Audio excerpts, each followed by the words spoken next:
2023年千万人看过的末世动画《末世超市》第3部震撼来袭，地球异变、极寒、极热、虫灾、辐射等等灾难接踵而至，而男主谭塔本来苟在超市还有一线生机，却因一时善心开门导致全家被劫。临终之际，他却觉醒盲盒系统，每天到手一个盲盒，物资、房屋改造、武器。这超市谁爱出去谁出去吧，他要狗一辈子。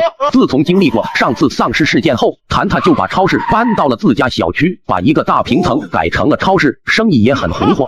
可就在1个月前，极端低温天气的突然降临，把所有人打得措手不及。原本的凉秋变成了暴雪封城，室外气温低至零下50-60度，暴风雪和巨大的冰雹持续了1个多月，仍未停止。反倒全国乃至全世界都在逐渐沦陷，越来越多的人被活活饿死、冻死，世界乱作一团。对了，打出我的小成就2023即可看到自己专属卡牌哦。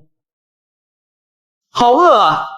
谭塔已经记不清他多久没吃饭了。自从几天前邻居的小女儿敲响了门，可怜兮兮的想要一点食物。可当他打开门之后，噩梦便降临了。一群躲在楼道的人蜂拥而上，直接踩着他的身体冲进了超市，将其中所有的食物全抢走了。就连那个小女孩都冲了进去，带走了1袋鸡胸肉。前2部谭塔还是拯救世界的英雄，人性啊，他怨恨，但是已无能为力。他用尽全身力气翻了个身，这个该死的地方，他已经不想再待下去了。饥饿感再次袭来，他的意识在慢慢消失，无尽的黑暗潮水般袭来。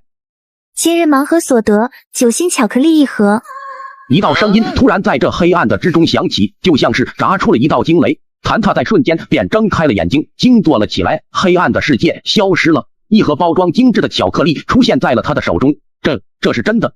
强烈的求生欲给了他力量，他疯狂撕烂包装，此刻也顾不得什么，连着包装纸把巧克力一起塞进了自己的嘴里，就像是在撕咬馒头一样。半个小时后，他重新拥有了能量，他感觉到那种死亡正在远离自己。不过他仍然没有站起来，而是就这么躺在地板上，一股强烈的复仇心涌上心头。他记得那些人的丑恶嘴脸，这栋楼那些人肯定以为自己死了，但是自己不会死，而且自己还要活得更好。看着杂乱的小超市，谭塔回想刚才脑海的声音，每天好像可以获得1个盲盒。如果是这样的话，这个末日或许就不算什么了。谭塔强忍着身上的疼痛，起身收拾起超市。窗外仍然大雪纷飞，拳头大的冰雹砸在地面，摧毁一切人类的设施。极寒侵蚀在身，谭塔被冻得发抖。不过好在目前是晚上11点钟，马上就第2天了，衣服和被子也被那群人拿走了。他只能走到自己的超市的卧室之中，蜷缩在一个角落，静静的等待12点的到来。爸爸，我又饿了。小雪再忍一忍，家里现在的粮食就只有1包火腿肠了，等到了白天我们再吃好吗？可是我饿得睡不着。忍一忍，睡觉，睡着就不饿了。明天我再去谭塔超市看看有没有剩余的吃的。他应该被冻嘎了吧？老公，这鬼天气你手机怎么还能用？我这可不是一般的手机，这可是华为 Mate 60 Pro， 信号超强，还可以卫星通话的那个吗？这个很贵吧？你啥时候买的？是不是藏私房钱了？没有，没花钱，是我在左下角领的。左下角大厂找我合作，准备了华为 Mate 60 Pro 和苹果15 Pro Max 各1000台，都是 ETB 顶配版，颜色任选。我试过很多左下角，根本就没领到过。别人的我不知道，我左下角可是官方认证过的。你看我这发货短信还在呢。哇，真的哎？那你快教我怎么领。很简单，就点我左下角链接下载，上线就能看到领取界面，挂机升级，苹果华为轻松领。今日盲盒已到，获得。今天是末世爆发第32天，楼底下好像出现一些可怕的生物，一些人实在饿得不行，冒险出楼寻找食物，还没被冰雹砸到就被怪物掳去了。这2天我又收到了3个盲盒，分别开出了5个充电宝、1套米其林大餐和1次房屋指定部位改造。在这末世之中，唯一能给我带来温暖的地方就是我的超市了。虽然这个家被他人用低劣的手段骗开过，我没有犹豫，立马跑到门前，选择了升级房门。一阵强光下，普通防盗门变成了10几厘米厚的特钢门，这样不论是那些凶恶的邻居，还是楼底的怪物，应该都进不来了。可惜末世时候，整栋楼的电力系统都已崩溃。我暗暗发誓，要是有机会，一定要恢复电力系统。对了，打出我的小成就2023即可看到自己专属卡牌哦。我从卧室来到外面，超市里几乎没有任何东西了，满地的垃圾和吃空的包装纸。那些邻居甚至连食品货架都给我搬走，当成了烧火的材料。琳琅满目的超市现在变成了一个空壳子。不知道乔乔他们怎么样了？自第2季结束后，第2年，乔乔便被家里安排去了国外留学，2年后才能回来。而李哲他们也都毕业，回到了各自的城市，现在没网也没电，我也不知道他们的情况。就这样，下午我一口一个松露面包、炸虾、牛排、鲍鱼，狂炫着米其林大餐。我一边吃着一边思考下一步怎么走。现在这个世界已经大变样了，我所在城市是1线城市，都被冰封了1个多月了，救援还没有来。看来官方不是瘫痪了，就是已经放弃了我们，现在只能先在家里待着了。吃完后，我便回到卧室，沉沉睡了过去。自从末世后，我已经不知道多久没有睡个好觉了，因为我怕自己一觉就醒不来了。谁在吃肉？怎么一股烧鹅的味道？味道好像是从小谭家传出来的。怎么可能？我前2天去看了，他家超市已经被搬空了，而且他人还在不在都是个问题。我再去看看。男人偷偷摸摸的来到门口，一阵强烈的肉香从里面传来。就是这里面。他掏出前2天从里面拿的钥匙，偷摸捣鼓了半天，却还是没打开门。强烈的饥饿感传来，气急败坏的男人用力敲了敲门，他认为是有人捷足先登了。MD， 敢抢我的肉，里面的人给我滚出来！老方，你在搞什么？男人见楼下传来声音，知道自己独吞已是不可能。你们闻到肉味了吗？有人在背着我们吃独食。我记得之前大家都说了，现在这个情况，大家的食物要统一分配，要保证每个人都不饿死。但现在你们看，好几个人从楼下上到超市门口，我就看不惯这种吃独食的自私鬼。其他人用鄙视的眼光看向方世辉，都到现在了还装什么大尾巴狼？不过超市中的香味映出他们贪婪的眼光。老方说的对，现在整栋楼都处在危机之中，却有人只顾着自己，这种行为要不得。不对呀，这超市应该已经没有食物了才是啊，而且谈他应该也撑不到现在了吧？肯定是有人偷渡进去，然后又找到食物了。不管怎么说，先让里面的人开门。末世爆发第32天，外面冰雹越发变大，室外温度竟然低至67度。邪恶的邻居们聚集在我门前，商量着如何打开超市门。别谋划了，有本事就进来拿，还是说你们要再骗我一次？我舔了舔自己手上残留的食物，看着门外那些人饥肠辘辘的样子。谭他竟然还活着！外面的人大吃一惊，他是怎么突然间活过来，并且还能换了一扇大门的？他们谁都没有想到，在那房间里面的竟然就是被他们已经洗劫过一次的谭他。阵阵肉香从门缝里传出。小谭，别怪我们没提醒你，你要是现在开门，我们只取你很小的一部分食物。但老吴的手段你也知道，要是让我们把门破开了，那就不是你说了算。去你 M 的，方世辉，你女儿不是很乖吗？不是很可爱吗？你把她送进来，我就分你一个大羊腿。我被气得直接爆起粗口。末世中的人性啊！从猫眼看着外面的人。你们知道我现在吃的是什么吗？我现在在吃龙虾、鲍鱼、羊排和牛排。你猜我刚才喝了什么？是马赛鱼汤。门外的人听到他的话，似乎都被气炸。老吴，去拿工具破门。听着他们的话，我却丝毫不担心。这门是经过改造提升的10几厘米厚的钢门，其坚硬程度足以抵抗炸弹，所以撬门也好，暴力破门也罢，他们肯定是进不来的。老吴名为吴万志，在小区下面开着一个五金店，所以家里也有一些大锤什么的工具。生气什么啊？不就是有点吃的吗？又不是不给钱了，等灾难过去，大不了10倍偿还给你。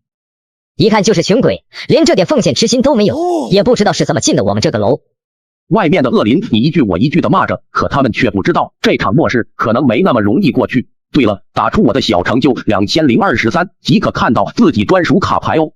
就在他们自怨自艾的时候，下面传来了老吴的声音，这就好像是天籁之音，人们一下子便精神起来了。大锤巴士啊！都什么时候了还玩梗？快破门吧，免得那小子把食物毁掉。那不行，先说好价格，我老婆已经被冻死了，我有处理。等下我得先拿食物。不过分，老吴你是功臣。众人给老吴让开了一个很大的空间。哎呦我，这没有问题。老吴抡了一锤就发现不对劲，起开，我来试试。就这样，一群人在外面折腾了半天，10几斤的大锤卯足劲砸了几10下，门上竟然连个坑都没出现。吴万志，你辛辛苦苦开了门，不也就只能从我这儿拿到一份食物吗？要不这样，你用锤子将方世辉的西瓜砸个稀巴烂，我给你分一整只烧鹅。外面的方世辉闻言大怒，直接口吐芬芳起来。笑什么呢？吴万志眼神有些闪躲，他刚才还真有点心动。末世之中，一只烧鹅比2斤黄金都贵。我们好歹这么多年邻居了，感情就在这儿呢，怎么会信一个毛头小子的话？行了，我吃饱喝足，要再去睡觉了，你们继续。这话没把外面的人气死。你别得意，等我们进去了，非得让你跪在地上。老吴继续吹，我就不信他的门是什么外星高科技。不行了，我快没力气了，要不你们谁还有吃的？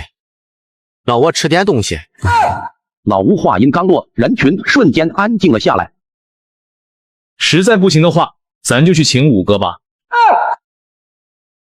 末世爆发第35天，气温低至-74度，随着暴雪冰雹的肆虐，竟还出现了极夜，天空一直黑乎乎的，像一个张牙舞爪的怪兽。我昨晚拿到卫星电话后，试着用电话联系了乔乔，没想到还真打通了，看来官方那边的一些通讯设施还没完全瘫痪。昨晚在电话里，乔乔对我还活着感到很惊讶，他跟我说，他末世前几天他就被父母从国外喊了回来，后来他还试着联系了我，却死活联系不到。回想一下，当时我估计刚好被这群恶灵抢劫，伤痕累累的躺在超市吧。现在乔乔的状况也不容乐观，他和母亲现在在一个民众自发组织的避难所，但是哪里食物也不多，而且条件设施也很差，甚至避难所里还有一些小混混。我们互通了地址，再三商量后，乔乔准备过2天准备好东西，然后带着老妈冒险过来超市找我。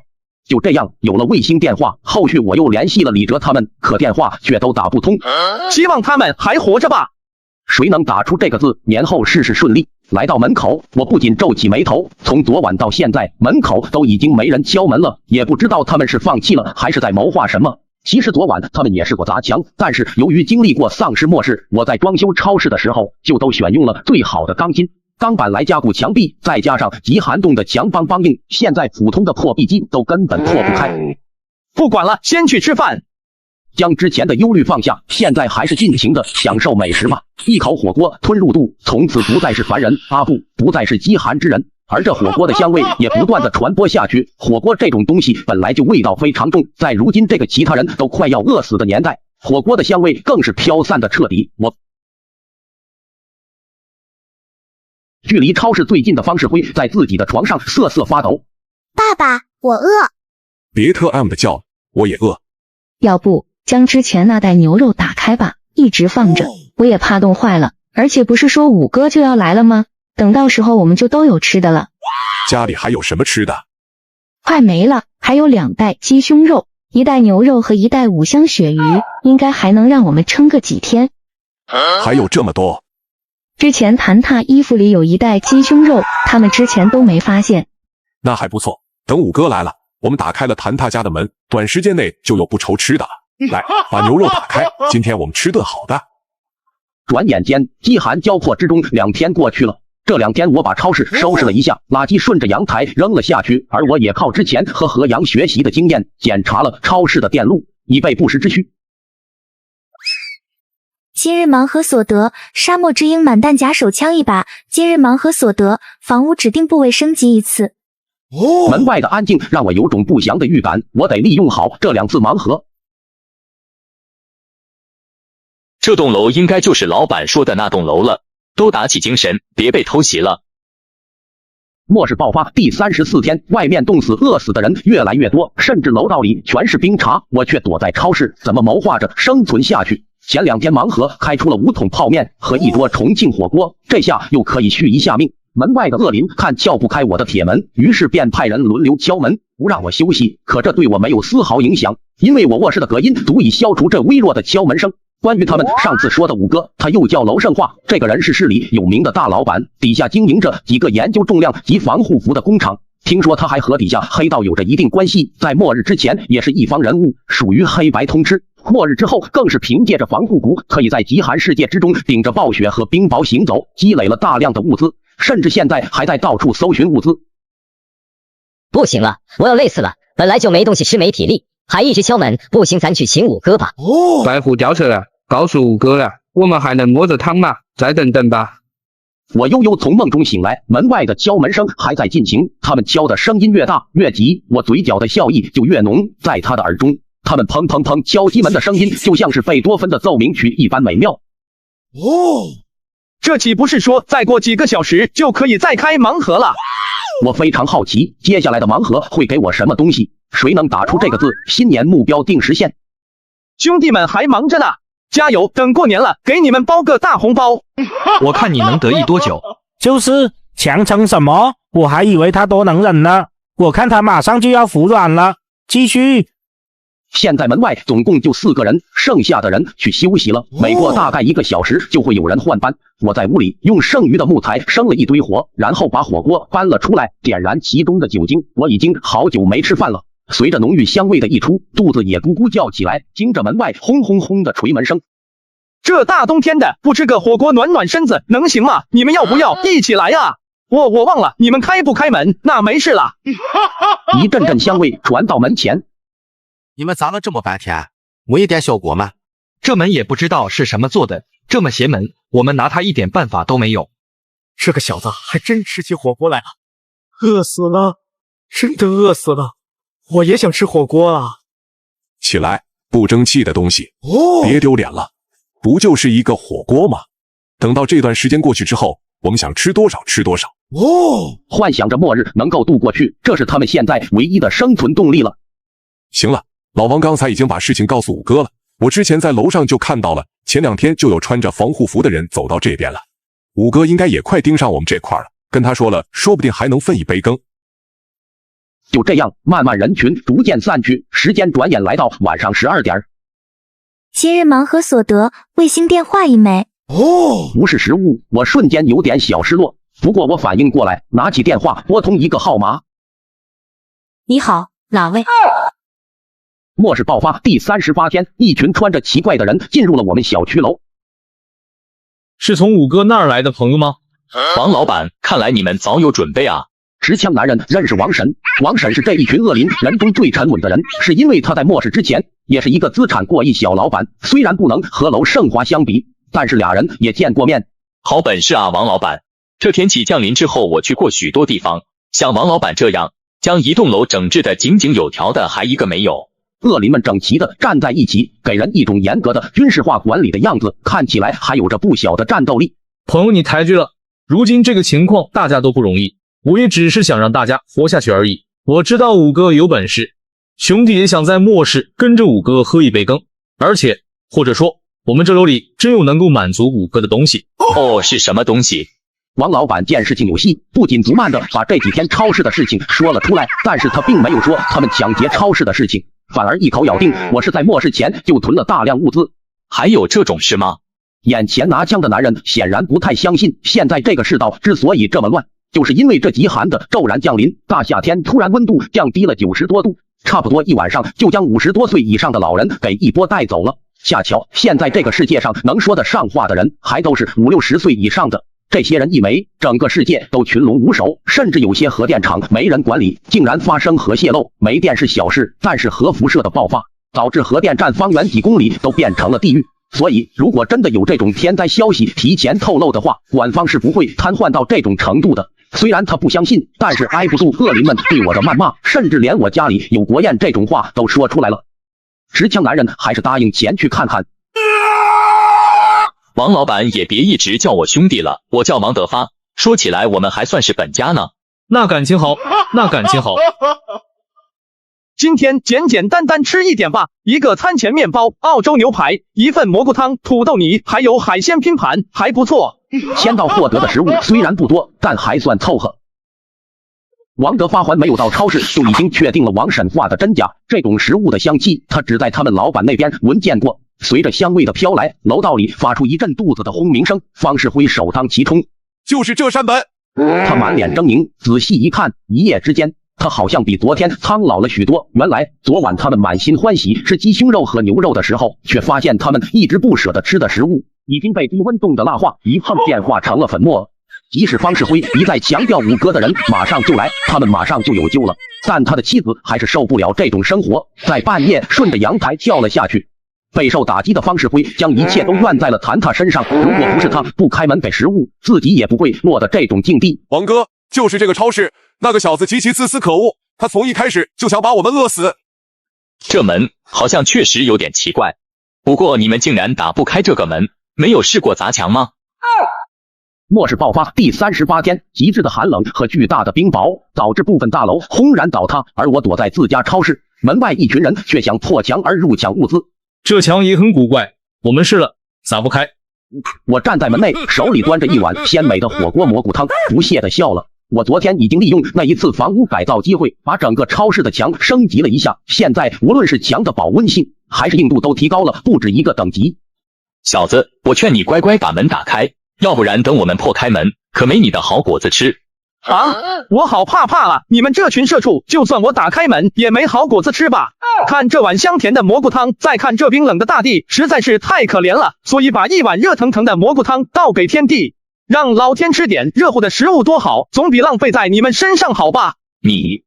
外面的人群瞬间躁动了起来，他们已经1周没吃过正常饭菜了，一想到蘑菇汤倒下去的场景，他们的心中就是止不住的心疼。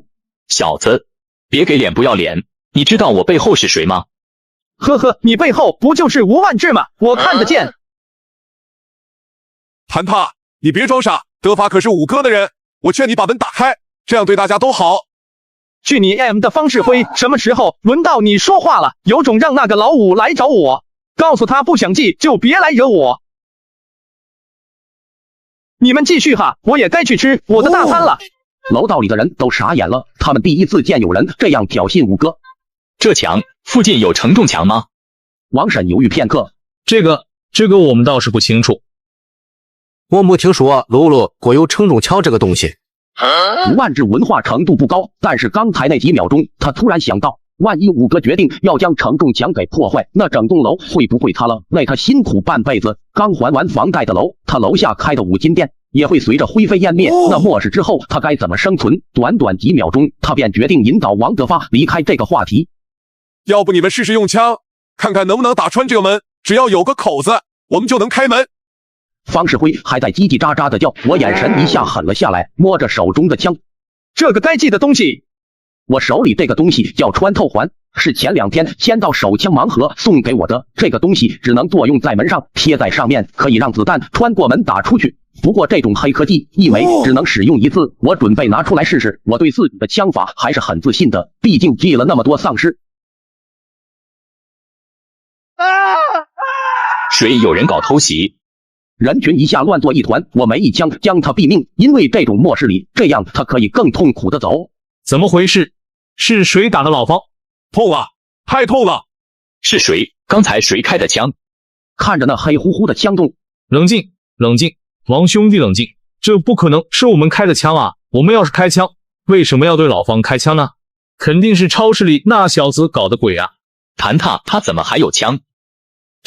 这我们也不知道啊。不过那小子可能提前知道末日降临，所以提前备了枪也不一定。那他是在哪里开的枪？王德发大声喊着，难道他会隐身不成？这房子是被他专门设计过的，所以说不定有射击孔。对，射击孔。被枪打中的方世辉躺在地上挣扎着，原本被寒气冻得快要失去知觉的他，眼泪止不住的从眼角流出。王德发和王婶2人在门上墙上检查了一圈，都没看出有弹孔。我要记了，求求你救救我，救救我，我不想记。别提你给我嚎了，烦死了，一群废物！你确实没救了，要是真想活下来，那就把这超市门给我打开，打开之后5哥能救你。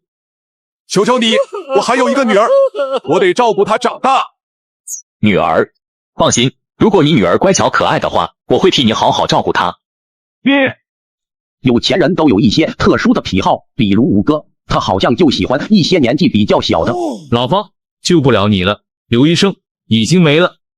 本来楼里是有一个医生的，那个医生也算是宅心仁厚，可能是家里有单位发的一些食物，一开始还经常救济邻居，但后来也死了，也是被他们骗开门之后夺走了所有食物而死的。他们忘不了刘医生在最后露出的那个眼神，那个充满了怨毒的眼神，让每个人都不寒而栗。方世辉彻底绝望了。我站在门内，面无表情的看着这一切，没有一点怜悯。方世辉的女儿确实挺可爱，但是一想到当初就是他骗我开的门，即使是受到方世辉指使的，我心中也是忍不住的升起怒火。关他呢！就这样，门外的人最终还是都散去了，因为他们找了半天也没有找到射击口，门打不开，墙敲不烂，射击口也找不到，他们也只能无可奈何的退去了。不过王德发等人并没有立即撤回去，而是住在了王婶的家，因为现在外面又下起冰雹来了，就算是有防护服的三人也不想被冰雹砸着回去，万一防护服出了问题，那么他们肯定会死在外面的。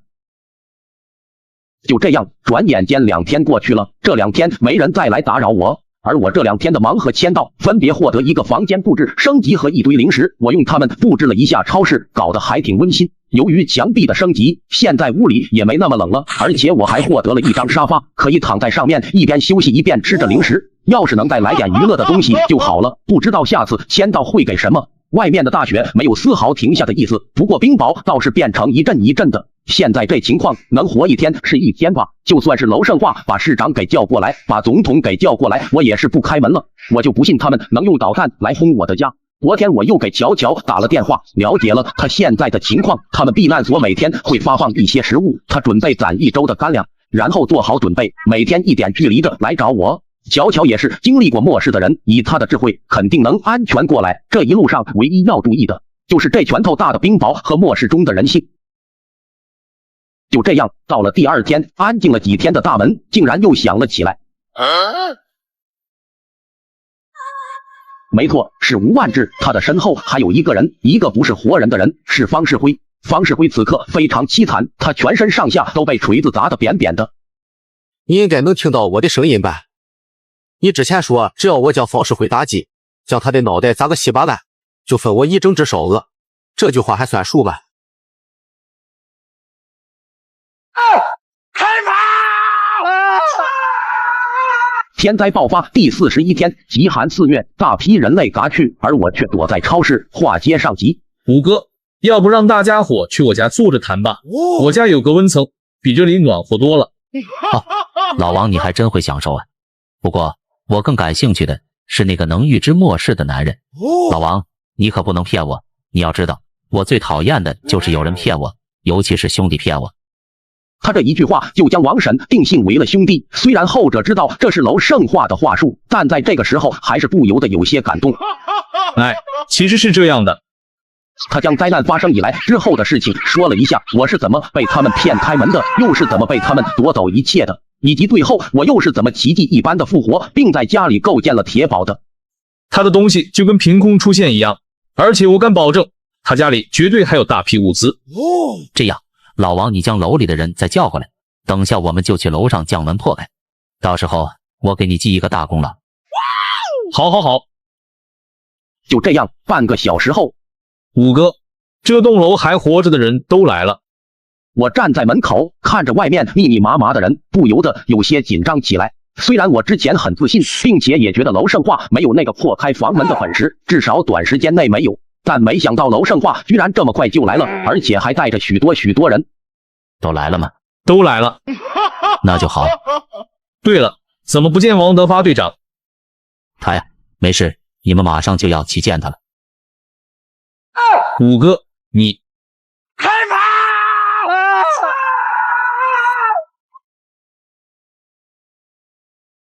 真是愚蠢的一群人，你这么蠢的人也配和我称兄道弟？谭兄弟，我将之前迫害你的人全都干掉了，现在我们能谈一谈了吗？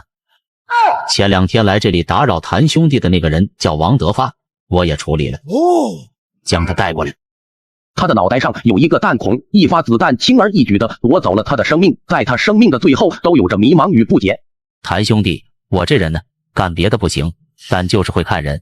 我们虽然从未见过面，但我从王德发和王婶口中听到了有关你的事情之后，就知道你绝非池中之物。而且你这个名字，我之前好像在哪里听到过。我知道你是一个有本事的人，之前我的手下对你多有冒犯，我拿他的性命向你赔礼了，以及之前那些冒犯你的人，他们全都是罪有应得。听着娄胜化说的话，我不禁感慨，这个人真的很可怕。娄老板好手段，比起谭兄弟来算不得什么，为了一个对我不忠的手下而得罪一个能死而复生的神秘敌人，那肯定是不值得的。楼五哥想认识一下没问题，我只想过平静的生活，我们双方可以适当的进行合作，但是请我们谁都不要过多的干预对方。我想这应该能让五哥你满足了吧？有兄弟你这句话就够了，老弟有什么困难你就说，当然我也绝不会打扰兄弟你过你的潇洒日子。我还真有个请求。哦，是什么？有个叫乔乔的女人，她现在被困在一个地方，我希望你能帮我把她安全带回来。当然，作为回报，我会告诉你一个关于末世的绝对有用的信息。天灾爆发第42天，我超市门外竟然发生小规模枪战。话接上集，由于我昨天下午跟乔乔打电话没打通，碍于她的安全，迫不得已，我只能以一个秘密为条件来让娄胜华帮我寻找乔乔。他也欣然答应，告诉我明天下午肯定让我见到人。关于娄胜华，其实从我的直觉来看，虽然他是个心狠手辣的男人，不过还是可以试着信任一下。就在前2天，盲盒系统突然给我吐出一张纸条，上面写着一条令我极度震惊的消息。他告诉我，极寒天灾将会在未来几天内结束，然后后面会出现1周的空档期，紧接着不知道期限的暴雨将会来袭，到时候整个城市估计都会被淹没。本次盲盒获得恒温衣1件，另外提醒宿主，极寒之后盲盒系统将会发生变化，可能会消失，也可能……什么鬼？说完了你？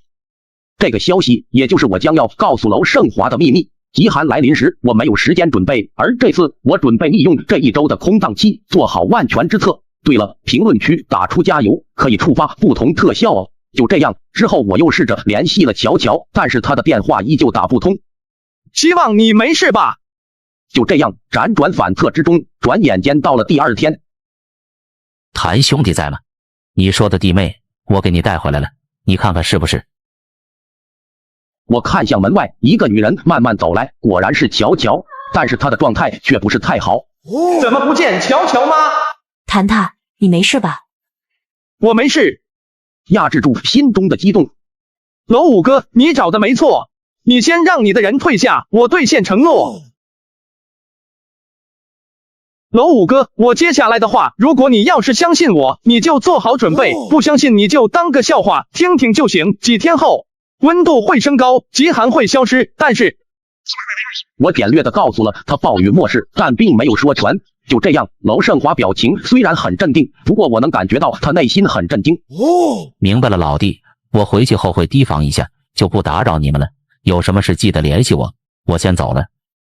说完，娄胜华便离开了，来得突然，走得干脆，这个人倒是有意思。就这样，我赶紧把乔乔带进了屋里，可刚进来，乔乔就扑到我怀里哭了起来。妈妈，她失踪了。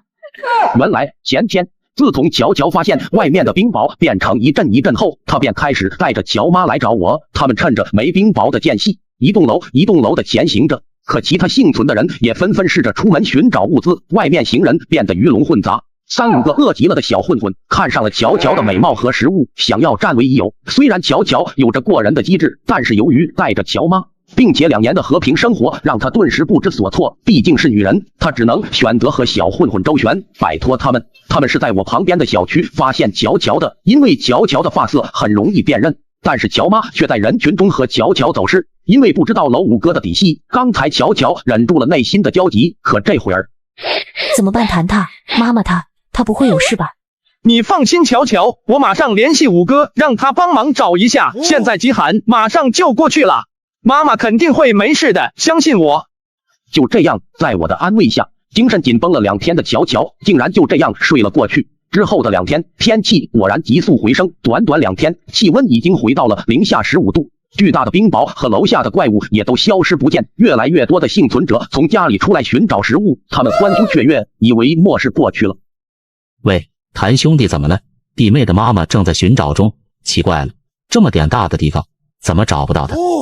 好，尽力寻找吧。还有，娄五哥，趁着1周的空档期，能不能给我搞一批物资？没问题，你给我列个清单，我过2天给你送去。说起来可笑，仅回温2天，娄胜华就已经安排手下重启了手底下所有食品厂和服装厂。看来他这是想为之后的暴雨做好万全之策。喂，你好，哪位？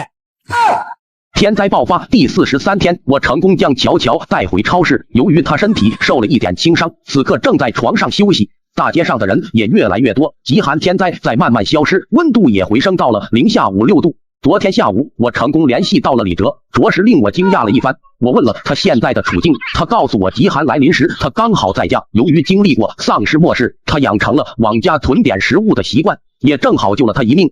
这2天食物正好吃完了，这鬼天气要再多几天，你可能都见不到哥们了。李哲，你听我说，这极寒没你想的那么简单。我把这些天发生的事情全部告诉了他，他也是直接相信了我的话。由于李哲一直是一个人住，阿哲，要不趁这几天你过来吧，顺便把狗子带过来，咱们一起也好，有个照应。我这栋楼现在都是空的。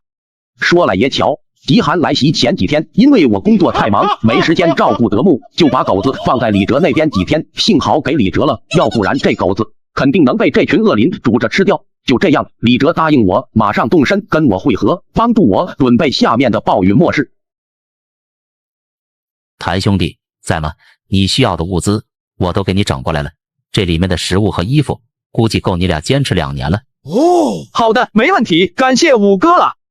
谭兄弟，恕我多嘴，我想问一下，前2年的丧尸末世中，你是不是参加过疫苗研发工作？我沉默片刻。是的。那我明白了，谭兄弟，你对接下来的末世怎么看？这地球咋变成这德行了？老五哥，我只能告诉你，暴雨不是终点，但是人类肯定不会灭亡。我明白了，感谢老弟，我不打扰你们了。啊，对了，老弟，现在外面已经恢复秩序了，网络也恢复了，你还有什么需要的可以出去看看的，不想出去我给你送也行。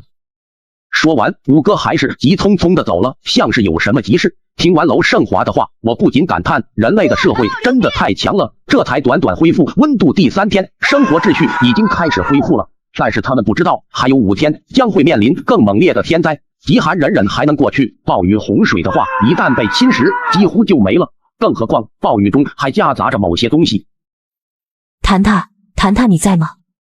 怎么了，乔乔？你受伤了，不能乱动，先去躺着呗。我妈她，我帮你问了，还没找到。不过你不用太担心，我感觉阿姨肯定没事的。现在秩序恢复了，她肯定会找到安全的地方的。说起来也奇怪，乔乔也用我的手机给乔妈打过电话，但是没打通。这么大个人就这么消失了，我只能暂时安慰乔乔，后面再想办法。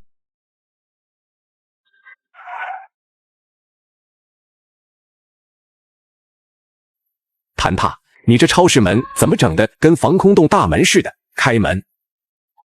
乔乔嫂子呢？我给她带了一点药，她不是受伤了吗？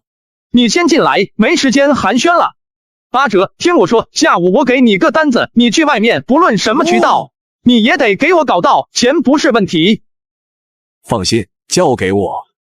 虽然我有盲盒系统，但是他每天只给一样东西，单靠这玩意儿肯定不行，而且系统还在不在都是个问题。看着外面街道，现在甚至都有车辆在行驶了，正好我准备下午出去搞一批最重要的物资。天灾来袭，极寒末世刚刚消失，我又被告知5天后暴雨末世将会降临。话接上集，我所要采集的重要物品就是药品。暴雨洪水来袭后，也会迎来再次降温。此刻要是发烧感冒了，如果没有药，可没那么容易挺过去。我给李哲的单子上写了一些所需要的武器以及抗洪水的工具和物资。我没墨迹，起身便来到市里最大的药房。你好，现在可以拿药吗？不好意思，先生，我们药房今天还没恢复营业，请您过2天再来吧。我要订购大批量的，这个纸条上的药你们有多少我都要了，能把车装满就行。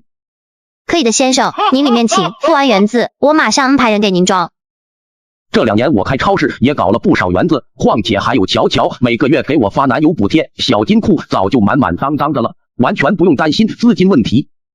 对了，喂，五哥，咱们家的防护服能不能给我来点？到时候的暴雨可能不光光是普通的雨那么简单。哦，还有这回事？没问题，老弟，我下午就让人给你送几10套过去。是的，我从系统那边了解到还会有酸雨。把药品送回家后，我又立马赶去了小区街道的种子店，店没有开门，店主估计没挺过极寒吧。现在治安还没完全恢复，我用武力暴力破开店门便进去了。我得收集一点种子，要不然长期没有蔬菜，身体还是多少会有点问题的。等我回到小区时，李哲也刚好回来了。武器东西已经放上去了，沙袋还在车上，你猜我还给你带来了什么？赶紧说，咋时候了还卖关子？好，我搞了几台发电机，给你放超市储物间了，以防万一嘛。可以，有心了。那啥，阿哲，你去1楼用沙袋堵一下门口吧，提前应对一下。好，我马上去。我们家小区的地势虽然在整个市区中还算属于很高的，不过也得最好准备。谭哥，你要的防护服给你送到了，总共50件，五哥让你查一下。不用看了，麻烦哥几个了，你们这2天也注意点，听说有大暴雨。好的，谭哥，那我们先走了。哎，这些纯净水是咋回事？李哲买的吗？是我搞的，我花重金让人给送了几10桶，以防万一。行吧，没想到才过了2年的和平生活，咱们又回到末世了。没事的，这次还能和你一起，我已经很满足了。就是妈妈，没事，乔。一提到乔妈，我心里也挺不是滋味，只能尽力安慰乔。不过有件事说起来很幸运，昨天晚上系统又了我一次盲盒，这次还是房屋制定部位改造。为了应对接着来的洪水，我准备升级一下小区的地基，因为万一地基被冲毁，那整栋楼也会荡然无存。就这样，到了晚上，3人随便吃点零食对付了一下后，李哲便找了个房间住了下来。谭塔，外面下雨了。没事，睡吧。谭塔，物资够咱们吃吗？你放心，肯定够，就算不够，还有系统呢，不慌。好，冷，抱我。喂，有人吗？开门啊！塔哥，这个在里面吗？我丢，凯哥，你怎么来了？末世爆发第45天，天灾出现，降临前兆，而凯哥却找上门来。我丢，凯哥，你怎么来了？这个跟我打电话叫我来的，说什么接下来还有末世。别怪我没跟你说，你小两口天天黏在一块，我总得找个陪人我。说来话长，后来我才知道，原来凯哥当初只是失踪了，并没有被丧尸感染，后来也重新找到了我们。现在我们这栋楼除了我们几个，已经没有活人了，正好顺势我也当上了楼长。谭塔，这沙袋应该能挡住水吧？不行，等下再给2楼堆一层吧。外面的雨越下越大，温度也再次降低，不过并没有到达0下，毕竟现在是夏季。什么情况啊？这暴雪刚过，怎么雨又不停了？走，赶紧去超市囤点物资啊！慌什么？你没看最近官方又复活了吗？气象专家说这只是夏季多雨，成熟稳重点行吗你？虽然官方尽力安抚民众，但是刚经历过极寒，人们也都长了心眼，也不停的往家里买东西。衣服都湿透了吧？赶紧去换衣服吧，我给你准备好了。悠悠真贴心，不像我只能自己吹干了。去，找你的凯哥去。哟，这身不错，挺适合你。就这样，转眼间到了第2天，暴雨末世正式开始。站在窗边，可以明显感觉到雨点变得更大了，打在窗户上啪啪作响。这2天系统给我的东西都是一些食物，并没有什么大用处，我也不禁感叹，难道这系统只能给一些物资吗？一颗大白菜20元，以前2元1斤，在 A 城都容易滞销，贱卖好吗？都给了这些人的脸，一个个长得那么离谱。不过也有个好消息，可能是经过了极寒，官方长了经验，网络现在并没有断。不过这也导致网上一些末日的语言又在偷偷发酵，各种表达抱怨和害怕的文章铺天而至。什么情况？这雨水中的黑色圆点是什么？难不成是外星文明？有虫类爱好者指出，黑色圆点类似于虫卵，呼吁大家生活用水都煮开后再用。世界各地降雨量都达到一个恐怖值，海平面上升已经接连淹没了数十个岛屿。行了，别看了，饭已经给你们做好了，快来吃饭。乔姐的手艺越来越好了哈，饿哭我了。谭塔，你们从哪里搞来这么多硬菜啊？一个朋友给送的，还去超市买了点。我没有说出五哥的存在，多一事不如少一事。晚上，小脚躺在谭塔的怀中，两人看着网上最新的消息，水势已经淹没到了1楼，住在低层的人都转移到了体育场暂时安置。而暂时被安置在体育场的市民都有官方出面解决伙食问题，早餐1荤1素的包子，午餐晚餐1荤1素的饭菜，就这样的待遇，还有人在群里和网上吐槽食物难吃，食不下咽，一些人甚至还偷偷的倒掉。这群人身在福中不知福，到时候有他们好受的。嗨，2年的好生活，让他们全忘了当初怎么挺过来的，可能他们还以为是平常的暴雨。外面汹涌的雨幕越来越大，好似天被捅了一个口子。之前尚算透明的雨水变成灰色，再变成黑色，远远望去，好像整个城市都被这黑雨包围。末世爆发第46天，外面汹涌的黑雨越来越大，洪水已经完全把1楼淹没。怎么了，乔乔？有虫子！我低头一看，在床边蠕动着一个小小的蜘蛛。果然应了那句话，功夫再高也怕太刀，再凶悍的女人也害怕虫子。吓哭老娘了！谭塔，这不会是外面的虫卵孵化出来的吧？应该不会，咱们超市密封性挺强的，明天再看看吧。不怕，先睡觉。今日盲盒所得驱虫剂1箱。我丢，谭塔，你快去外面看看，难不成水里真是虫卵？外面的大雨还没有停，即便是白天也灰蒙蒙的。更可怕的是，雨中的小圆点有一部分竟然变成了千足虫，如同小号的蜈蚣那样，但它的虫身两侧都是密密麻麻的虫腿。这些千足虫无孔不入，在水中漂浮着，往楼上趴着。塔哥，我刚刚看了，虫子已经爬上3楼了，怎么还有这种东西？快，李哲，去我卧室门口有1箱驱虫剂，喷在各楼窗户上，别让这些虫子进来。你哪里来的驱虫剂？你还买这个了？别废话了，不是买的还能凭空变出来吗？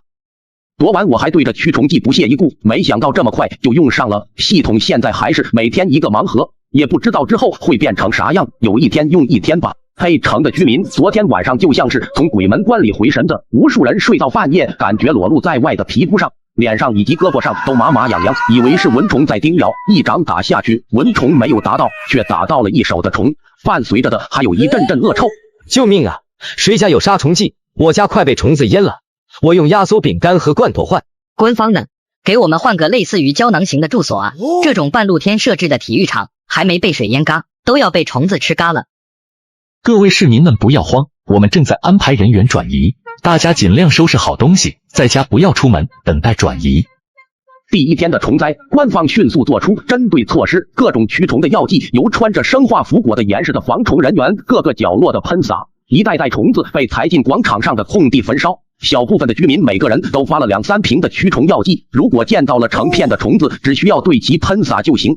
但是虫子跟天上下的一样，根本除不完，而且比虫灾更可怕的还是饥饿。现在由官方组织的避难所已经没有多少食物了，从1荤1素的配餐到全是素的配餐，再到1顿1个馒头的补贴，到现在完全取消了这种补助。如今只能各家出人口的粮食再交由官方一起做大锅饭，而其他高楼层的市民也不容乐观。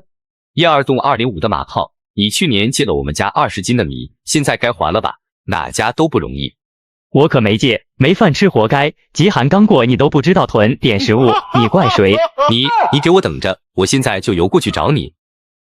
累苦我了，驱虫剂全到位了，1箱子用的还剩2瓶。快去洗洗吧，午饭做好了，等下来吃火锅。好嘞。真不错，这比丧尸那时候吃的还好啊。对了，你们谁知道鸣人在哪吗？不知道，丧尸后也没怎么联系过了。希望他们平安吧。谭塔，你快看网上消息。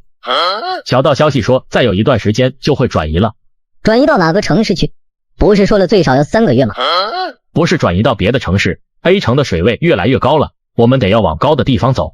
我朋友说，很大几率会转移到芝士雪豹小区群去。对了，谭塔超市所在的小区就叫芝士雪豹。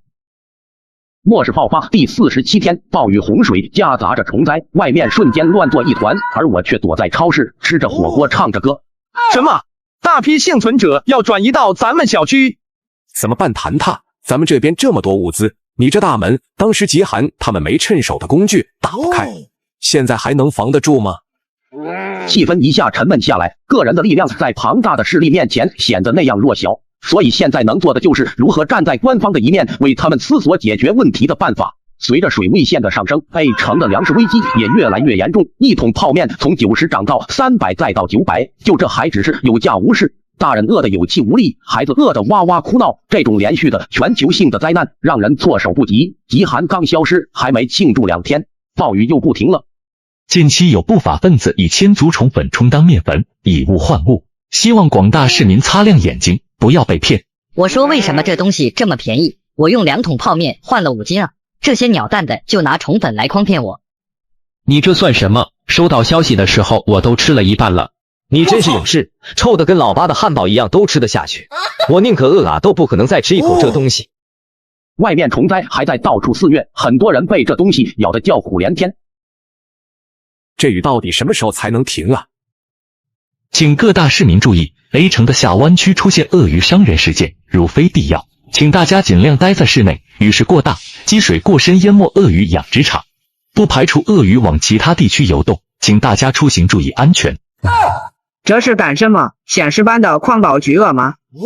下湾区离我们这里不远，鳄鱼游到我们这里的概率不低，以后能不出门就不出门吧。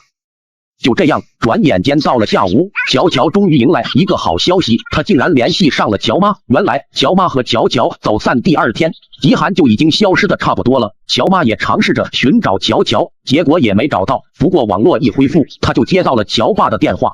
乔爸此刻在 B 市的一个山庄，那边物资充足，地势也很高。得知情况后，乔妈便去和乔爸会合了。乔乔，你没事就行。我当时想留下来找你，结果后来雨就下个不停，你爸让我赶紧回去，之后再找你。没事妈，我现在很好，你跟老爸好好的，多囤点物资，之后可能还会有别的天灾。怎么样，这下放心了吧？放心了。行了，你不热吗？极寒都过去了，快把你的衣服换掉，我也给你准备好了。好嘞，嘿嘿。不错不错，我眼光就是好啊。今日盲盒所得，手枪满弹夹2把。救命啊救命啊！有人打劫啊！这是我换到的米，你们放开放开！这女人可以啊，能搞到这么多的好东西，冷冻肉、冷冻饺子，还有2斤米呢。就是不识相，否则我就不会嘎了他了。长得还挺好，性格烈了点，不然咱们还可以拖到宿舍好好玩玩。走走走，趁着没人赶紧走，别回头让人发现了。发现就发现呗，现在又没人管。这些城里人平时高高在上，看不起咱们这些看大门的，现在呵呵。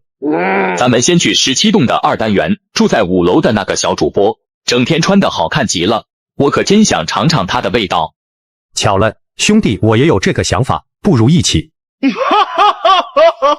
来来，尝尝我做的柠檬饮料，看看咋样？真好，幸好乔姐囤了这么多水，这黑鱼还带着臭味，一点都不能喝。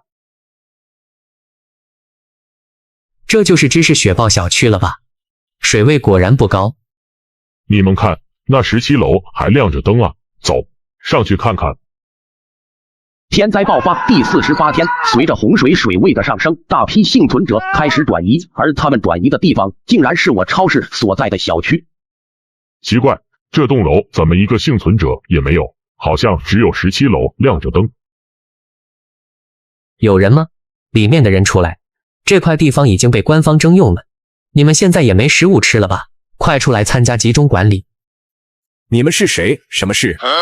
我们是社区来摸排情况的，这边马上要改造成受灾市民的安置区了，会给你们提供食物，出来登记一下。因为谭塔刚才去整理仓库了，看着眼前肥头大耳的男人，李哲一时也拿不定主意。什么意思？我们原住民不能住自己的房子吗？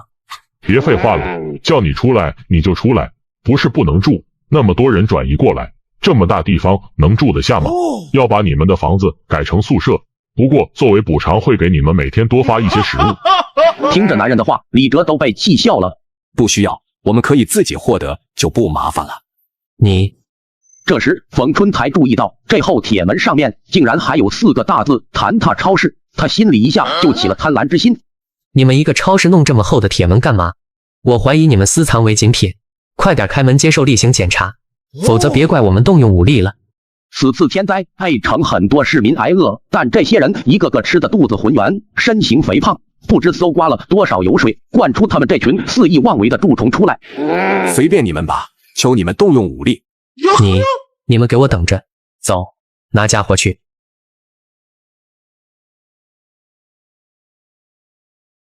你干嘛这么火急火燎的？谭塔，刚才来了一伙人，你俩这就放他们走了？那要不然呢？他们好几个人，我们总不能开门吧？你俩脑子瓦特了！我不是给枪了吗？现在这情况，就是几枪，啪啪把他们带走，然后 ST 扔掉，也不会有人知道的。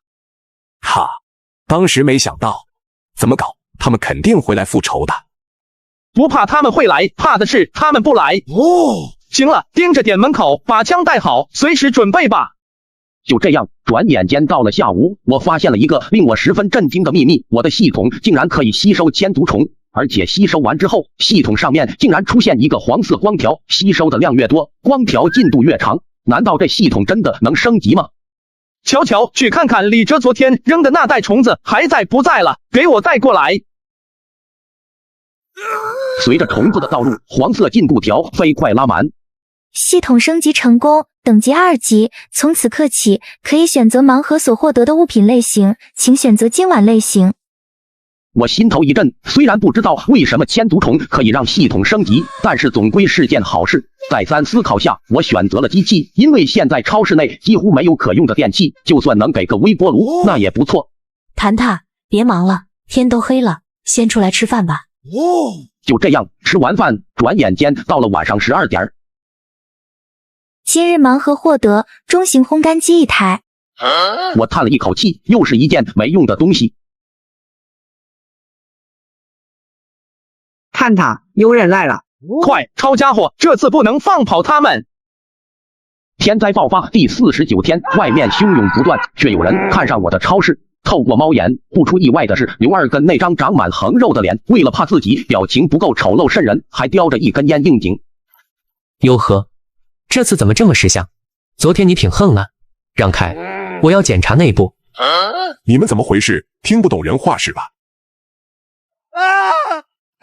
你们兄弟饶命，我们也是过来撑个场子的，只恐吓，没打算伤人性命的，是冯春和刘二根，是他们2个挑唆的，还说这里有很多物资，大家只要抢下来的话，就可以一起分了。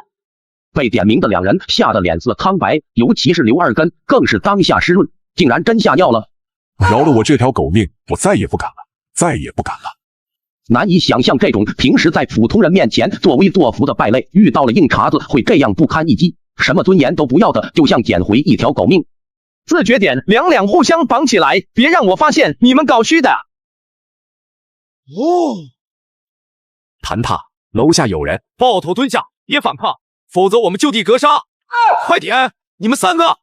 看着眼前装备精良的几人，3人对了一下眼色，只得照做。我心里直暗骂：完蛋，这下栽了！怎么还有这种人来？只见4个男人护送着一位年约40多岁的中年男人进来了。男人1.73米的身高，精明的脸上如今也难掩疲惫之色。赵主任，他们有枪，救救我们！把枪扔在地上，快点！你们几个给我闭嘴！之前就听见有人举报你们穿着这身皮狐假虎威，没想到你们几个不用干了。还有你们这群小年轻胆子不小啊！不知道我们是进抢的吗？还是说真以为是世界末日没人管了？我们也只是为了自保而已。昨天这3人上门就要搜刮我们物资，现在的环境下没收物资就是断人活路。我们住在这里又没犯规矩，他们凭什么这样？你是主事人吗？我们可以谈谈吗？谈判也是要有筹码的。你现在拿什么跟我谈？就拿转移人群的稳定秩序如何？赵刚这次正眼看了谭他一眼。小伙子，说话要想着说，不要信口开河，我可不是你能随意糊弄住的人。我现在都在你们枪口下了，而且我兄弟朋友都在这边，我不可能拿他们开玩笑。那你想怎么维护？想要让转移人群安稳下来，就得解决他们的需求。目前的情况是解决了住的问题，那吃喝呢？现在 A 城大雨淹没了一大半城市，不知道有多少居民在家里忍饥挨饿。我又何尝不知道，但现在是僧多粥少，很难满足所有人。我能帮你解决部分食物问题，其他就看你们了。你可别乱写空头支票，到时候兑现不了，我可是会找你的。绝对不会。赵刚再次上下打量了一下谭踏，有给就有求，说说你的要求。我没什么过分的要求，我只要我自己的房子的所有权，那些转移过来的人不能来我家。你这……赵刚真的在考虑这个问题。自从天灾爆发后，让很多同事身体扛不住，纷纷病倒了。现在单位里恨不得一人当做2人用，就是这样，人手还十分紧缺。偏偏他又是那种正直的人，看不得社会秩序崩塌。领导，别听他胡说，他手里有枪，是危险人物。你的枪是怎么来的？有还是外国货呢？赵主任，你疑人不用，用人不疑，非常时期行非常之事。我明天给你方案，你来这边找我就行，反正我也跑不了。好，能不能保住你的超市，就看你的能力了。把他们几个带走。就这样，赵刚一行人刚走，谭踏几人就瘫倒在地上，喘着粗气。谭踏，你有什么办法啊？我看那个赵主任不是个好糊弄的。还没想好，这次阴沟里翻车了，赶紧回超市。他是觉得咱们没多大威胁，才放咱们走了。但是他们想把这大门打开，也没那么容易。天灾爆发第49天，大批幸存者开始转移，而我却在超市和伙伴们商量着什么。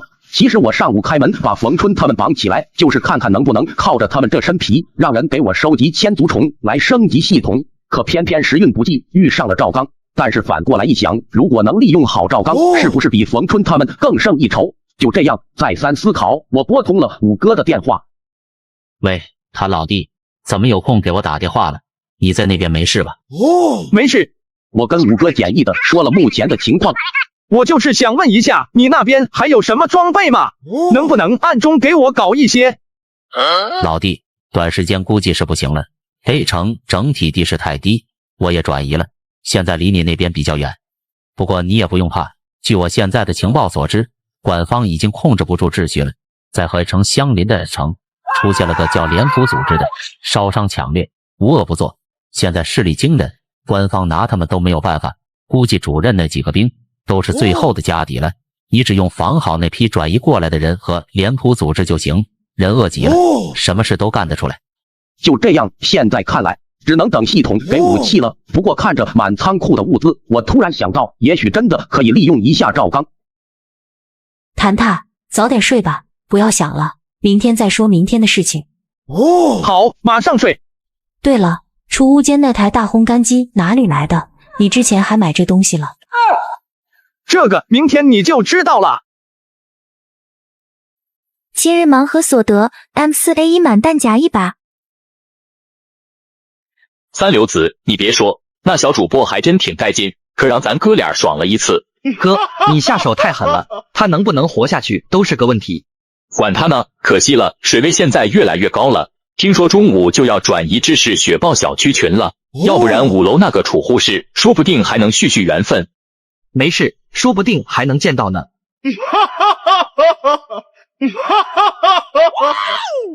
快点，别墨迹了，去把值钱的东西都收拾好，马上跟着转移了。至于我估计是停不了了，天天下，吓得我都快疯了。什么转移的船票需要1斤大米？现在这情况谁还有啊？我要上报！你们就是这样对待纳税人的。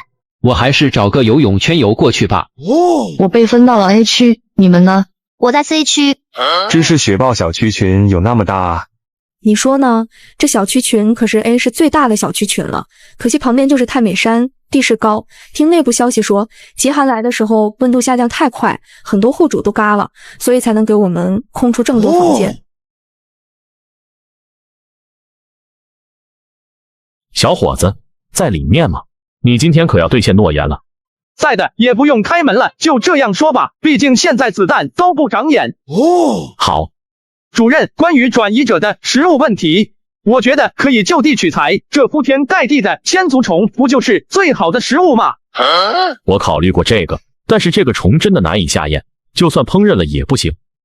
但是把它们磨成粉，再加工调味一下，正好可以伪装成面粉一类的食物，一样有果腹和给身体提供能量的作用，太饿了都能吃得下去的。而且我这边可以替你加工千足虫。还有就是，正如你所看，我这边是个超市，不瞒你说，我们还有一些物资，大不了我们牺牲一点自己的利益。给他们提供一些千足虫换食物的业务，帮助你们减轻食物问题，我们可是大公无私啊！小伙子，这样你们的物资也撑不了多久吧？而且，那我为什么不可以把你们物资拿过来，自己给他们换呢？天灾爆发第50天，外面暴雨愈演愈烈，官方却想把我的超市占为己有。主任，不说你打不打得开这个大门，就算打开了，物资我也不会给你留的，大不了一起走呗。小伙子，好大的口气！其实赵刚也只是试探一下谭踏，虽然他也有点后悔昨天没去超市里看看，主要现在市民马上转移完毕，也缺少人手。谭踏说的方案不管可行与否，至少一方面清理了虫，一方面也增加人类的食物来源，总归是好事。你怎么加工虫子？这个就不方便说了。行吧，那你等我消息。谭踏，咱有能力加工这虫子吗？仓库里有台烘干机，烘干一下弄成粉，加一些重调料，不停运转就行了。对了，到时候给我留1/3的虫，我有用。就这样，看着赵刚一行人离去，我心里暗暗想着，希望赵刚能多维持一下这群人的秩序吧，最起码让我的系统升级完毕。现在从 A 城转移过来不是那么容易了，城市的低处的一片都是水，与下面淹了的公路少说也有80公分的深度了，再往地势低的地方水深可达1-2米了。对于不会游泳的人来说，趟着水过格外危险，随时会溺水。官方已经派人清理了路面的鳄鱼，不过若此时鳄鱼出来，遭殃的肯定是他。这么长时间，大家的眼睛都鳄绿了，鳄鱼肉正好加餐。就这样，到了下午3-4点，大批人群都已转移成功，大雨还在下个不停。人们也顾不得按官方给分配的房间入住，纷纷到处乱窜起来。大家安静下来，尽快在天黑之前找到自己的房间，3楼以下就不要住了。看着楼底下黑压压的人群和虫子，谭踏吃着鸡爪，不禁感叹，这才是天灾时代开启的第2层天灾，后面的酸雨、极热、辐射、火山等等天灾轮番上演，官方是不可能维持社会秩序的。就连现在都有人为了争夺床铺开始大打出手，嘎的嘎，伤的伤，水里还漂浮着不少 S 级。我也提前让李哲他们把超市牌子下掉了，防止出现没必要的事。凭什么17楼不能住人？透着窗帘我都知道里面有人，还装修的这么好，你们搞特权是吗？对呀对呀，凭什么？大家都几十户住在一层楼里，人挨人人挤人，凭什么他们几个人就占了这么大一个平层了？你们资源分配不合理。在超市前叫嚣的是一个40多岁的中年妇女，烫着时髦的大卷，都这么狼狈了，还涂了个大红嘴唇，尤其是跳起来呵斥的模样，就像张开血盆大口的猛兽，还挺能唬人的。女士，请你冷静点，我们是在执行任务。什么任务？你就是搞特权，今天不给个合理的理由，我就不走了，不走了。你别动我，我认识人，回头把我推出个好歹，保准你们吃不了兜着走，再推我可躺下了。私闯管方区域，我就是现在打嘎你，也没人敢说什么。起来！我走，立刻走。不是这层不让你们住，这边之后会给你们发放食物，赶紧都去找自己的床铺，天马上黑了会降温。听到食物，人群慢慢散去。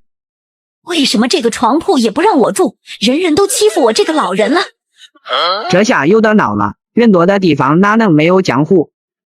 管他呢，这些人要敢在咱面前闹事，直接干掉。天灾爆发第50天，暴雨还在不停的下，甚至有些小屋直接被洪水冲塌。晚上，官方给转移过来的幸存者每家发放了5斤大米，并且说了以千足虫换物资的计划。什么？真的假的？千足虫可以换吃的，还可以换药物和衣服，这太好了。不过他们要这虫子干嘛？估计也是给咱们吃呗。这种臭虫还可以吃吗？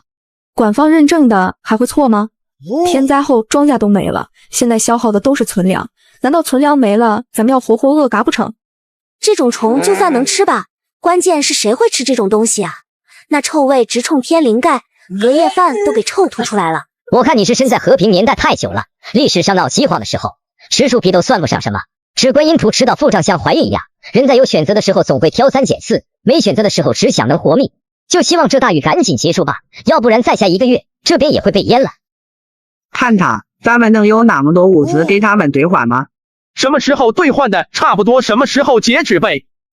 等我系统升级成功，这千足虫也就不重要了。好吧，幸好乔接待，还能吃上这么好的饭。放心，只要我在，一定让你们几个吃得健康安心。别管了，刷碗的工作我包了。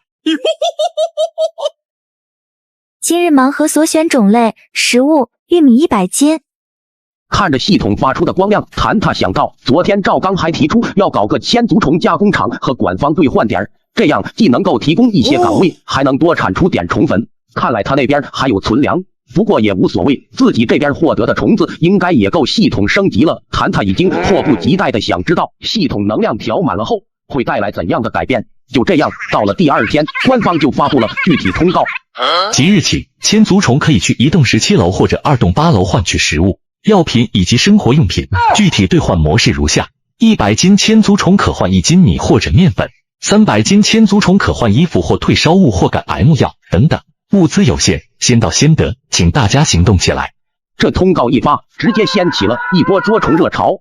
他们也顾不得臭气熏天的气味，纷纷拿着布袋上手就朝着虫子抓去。尤其是在最先一批捉到100斤虫来的人，真在谭他这里换取了1斤大米后，更加提升了他们的热情，找得更起劲了。以前居民只觉得大雨夹着这恶心的千足虫没完没了，但现在他们就希望这虫可以没完没了。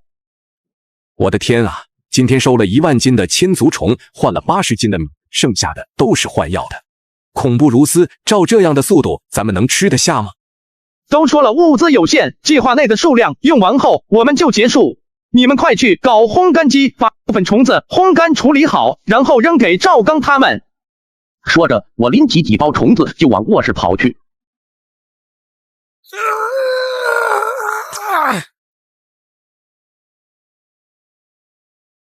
看来需要的虫子还挺多，等明天再收集。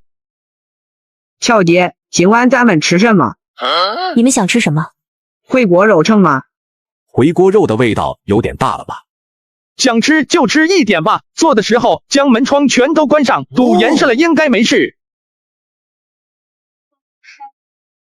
天灾爆发第51天，外面洪水不断，人们饿得吃起虫子，而我却在超市品尝着回锅肉。由于幸存者人数很多，其中也不乏有些网络通讯方面的工程师，他们搭建了局域网，所以就算外面暴雨不断，整个小区也还有网络。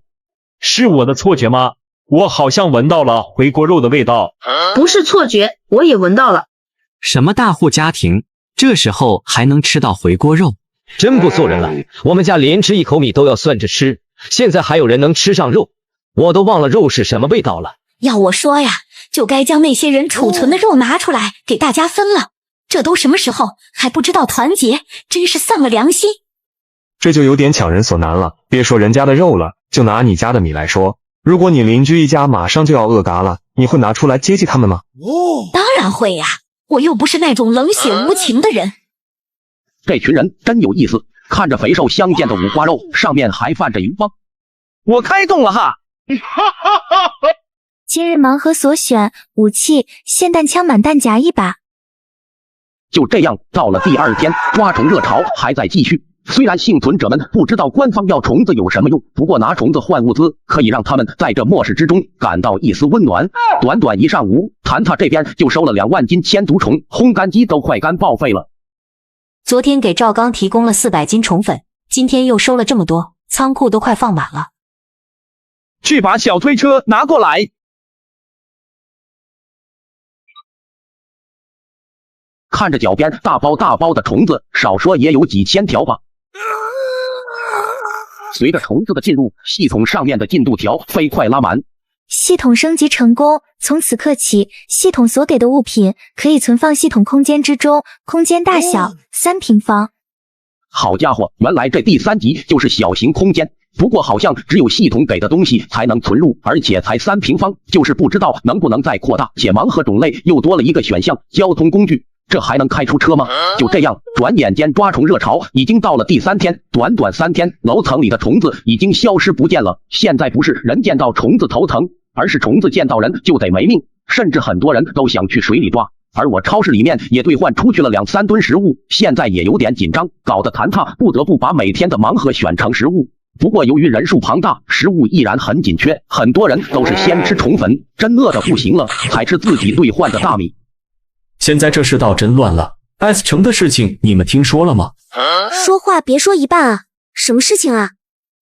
那群脸谱组织的真的太可怕了。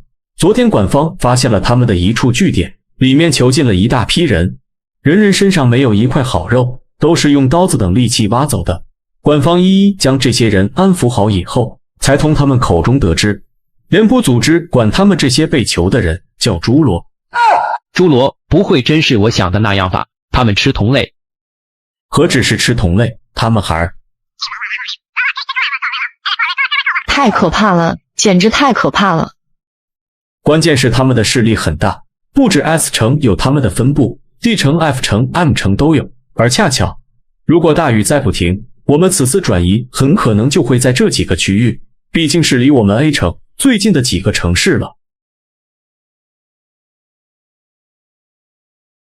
天灾爆发第55天，由于粮食紧缺，我和管方又调整了虫子兑换物资的比例。现在300斤虫子才能兑换1斤大米和面粉，更何况虫子已经被抓的差不多了，很多幸存者只能够以虫粉为食。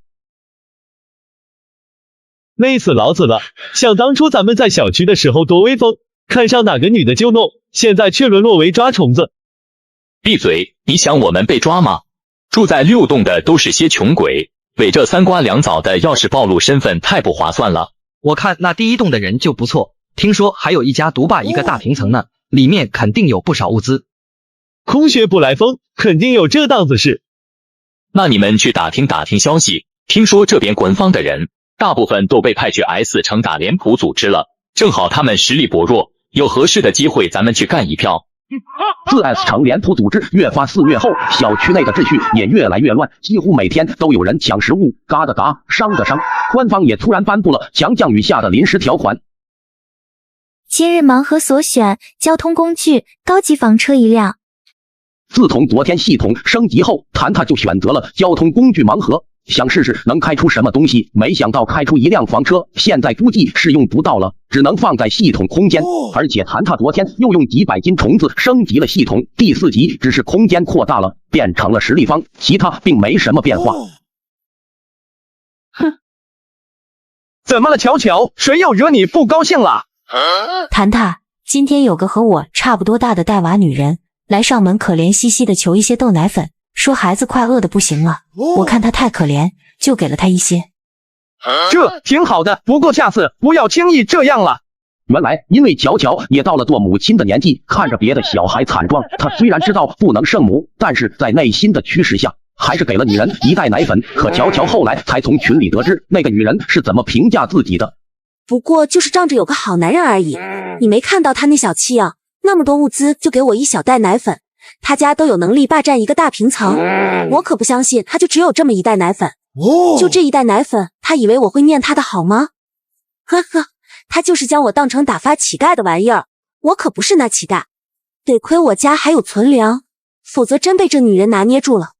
之后更过分的是，他将那一小袋奶粉直接扔在了地上，就这样气得乔乔肚子疼，不开心了大半天。没事，人性就是这样的，不用理他，以后可不能再圣母了，咱们吃香的喝辣的就行。怎么了？捡到钱了，这么高兴？现在捡钱有什么好高兴的？捡到一袋奶粉。在强降雨之前，这些东西他们夫妻2个可能都不会多看一眼，但降雨之后，这些东西都金贵的不行。夫妻2个将奶粉冲着分了喝了，半晌都躺在床铺上回味着奶粉的香味。你说，要是咱们能天天喝到该多好！还天天喝到，除非等这雨停了才行。况且咱们在 A 城的家都被水淹了，等到水能退完，还不知道猴年马月。老头子，你想不想搞一笔实物？我告诉你，你可别乱来了。上次你惹了人家后，打的我腰现在还疼呢。这些人真是无法无天，我看真是有爹生没娘。你小声点。呵呵，等我计划一下。哎呦，你们这群人真是丧良心啊！昨天你们房子里的女的给了一袋奶粉出来让我喝了，结果昨天晚上就开始上吐下泻，整个人浑身没力气。我就是来找你们讨说法的，你们是不是黑心肝啊？都住这么好的大房子了，还要来害我们性命，你们还有没有良心啊？必须赔我！天灾爆发第56天，有泼妇在我超市门前闹事。你们这些黑心肝，必须赔我物资，要不然我就去管方那边告你们。整个超市一大早就听到王红花的尖叫怒骂声，附近不少人被吵醒，都站在这里看热闹。干嘛？搞什么？又是这个泼妇来这边闹事。乔乔，你回房间去吧，我来解决。把枪和穿透还给我。乔乔，你给我。你们赶紧给我出来！我老老实实在你们这边用虫子兑换的食物，你们就给我们坏掉的东西是吧？你们还有没有良心了？这也太过分了，这种黑心奶粉也敢拿出来祸害别人。呵呵，还不是仗着有关系，才这样欺负人家阿姨。你们啊，赶人了，赶人灭口了！群众瞬间骚乱了起来。这是谁家的人？赶紧领走，我们给你们的食物都是干干净净的，谁要是再敢闹，就是这样的下场。小伙子，我昨天看见王红花在地上捡别人的奶粉，而且昨天她拿着奶粉回去后，一次都没从房间里出来。什么上吐下泻？难道她拉床上了？王红花，她不就是在群里乱造谣，被邻居打了一顿的那谁吗？刚才拉走她那个人是她丈夫吧？老婆被打了一声都不敢吭。这时人群又开始议论起来，看着眼前的场景，谭塔不禁松了口气。虽然开枪确实解气，但是这样会被群众误认为是嘎人灭口，那说明物资真有问题。万一他们不来这边兑换物资了，那我系统后续的升级还真是一件麻烦事。就这样，人群见没有热闹可看后，这才慢慢散开。而王红花也被她丈夫拖着，不知道去了哪里。妈，这虫怎么不先寄存到外面？在屋里会臭的。王晨，这些不是虫子。那这是？女人顿时笑弯了眼睛。1袋20斤的大米，1小盒压缩饼干，关键是还有2个真空包装的腊肠和1罐婴儿奶粉。谭塔就是这样一个人，对他好的人他不会亏待，但敢算计他的、利用他的，他也不会让人好过。这次老妇人无意中帮了乔乔，也算给他一点回报了。三位大爷，不要打我，我老婆在家等着我送药呢，她快不行了，求求你放了我吧。原来王红花并没有被乔乔一枪打嘎，老头为了救王红花，只能跑去其他楼的兑换点兑换药物。那可不行，你都看过我们的脸了，我们怎么可能让你活命呢？这些给你，都给你，求求你们了，饶了我吧，我谁都不说。徐超邪恶一笑，30多岁的胖脸横肉4亿，以前看着是憨厚，但自从抢劫杀人后产生的戾气，任谁看着都毛骨悚然。相由心生这4个字诚不欺人。等等，我知道谁的物资最多。你们抢了我顶多吃一顿饭的，可是抢了他们不说3、5年，至少1年的物资都不用发了。哦，谁？老头一听有戏，连忙将谭塔的情况添油加醋的对他们说了一遍，甚至说官方都把粮食储存在了那边。求你们放我一马，今天的事我谁也不会说的。许哥，为什么要放他离开？万一他要去举报我们？他没那个胆子，就算举报能证明什么？有人追查的话，也顶多说我们是拦路抢劫，只要不伤人性命的话，关10天半个月就放出来。你没看到他连尿都吓出来了？况且他大老远的从移动跑到这边兑换物资，肯定在移动里面得罪了什么大人物。这样的人翻不了什么风浪。那个老头说的没错，咱们这样拦路抢劫，顶多就抢1天的物资，长久以往肯定会被官方清扫，倒不如直接干票大的。可是那老头也说了，那里面的人有真枪实弹，咱们就3个，恐怕……谁说就3个？算算时间，他也该来了。天灾爆发第57天，有人合谋要攻打我的超市。第2天上午，赵刚突然找上门来，表明他要带着移动的武装资源前去 F 城支援。他们得到消息，从 F 城逃掉的脸谱组织正在 F 城盘踞，并急速吸收人力，进而对 F 城的治安产生严重挑衅。他们就是被派去协助清剿的。这几天幸存者基地暂时没人管理，他们会暂时离开，3天的样子前去帮忙协助，让我配合好物资兑换的工作。安排了一切后，赵刚就带着武装资源急匆匆的走了。抽调武装支援的事只有高层知道，底下的民众该怎么过还是怎么过，日子仿佛还和往日一样。但得到了具体情报的徐超3人就坐不住了，他们意识到自己的机会来了。大人，您来了。你们这叶公好龙的表情我很不喜欢，做了那么多事，不就是告诉脸谱组织你们想要加入吗？面具之下的声音出乎意料的年轻，加上年轻人通身上位者的架势，一看天灾之前就是非富即贵的存在。是，我们特别想要加入。我们脸谱组织可不是什么垃圾都能进入的，嘎人和虐嘎只是脸谱组织的基本操作，没头脑的蠢货我们可不会要的。这个明白，我们也不是蠢货。你给我说的移动那个超市，我调配给你30个人加轻重武器，能不能把它占下？一定可以。要是这么多人你们都干不掉他们，你们也别活了，提脑来见吧。没问题，明天我们3个就摸排情况，后天就行动。怎么说，你看到了吗？这边的武装的确都撤了。许哥，那17楼确实有很多物资，那老头果然没骗我们。我瞧着那超市里的女人好看的紧，当场就让我起反应了。现在都给我消停点。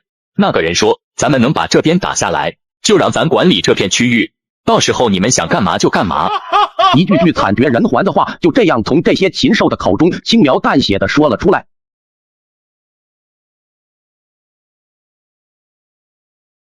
干，这雨下的没完没了了。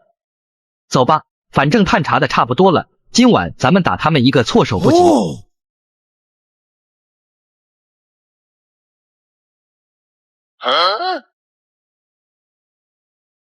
有人吗？开门有人吗？鸣人，你怎么在这里？你是谭塔，原来这超市是你的。对了，你们快走，有人来嘎你们了。什么？谁？什么？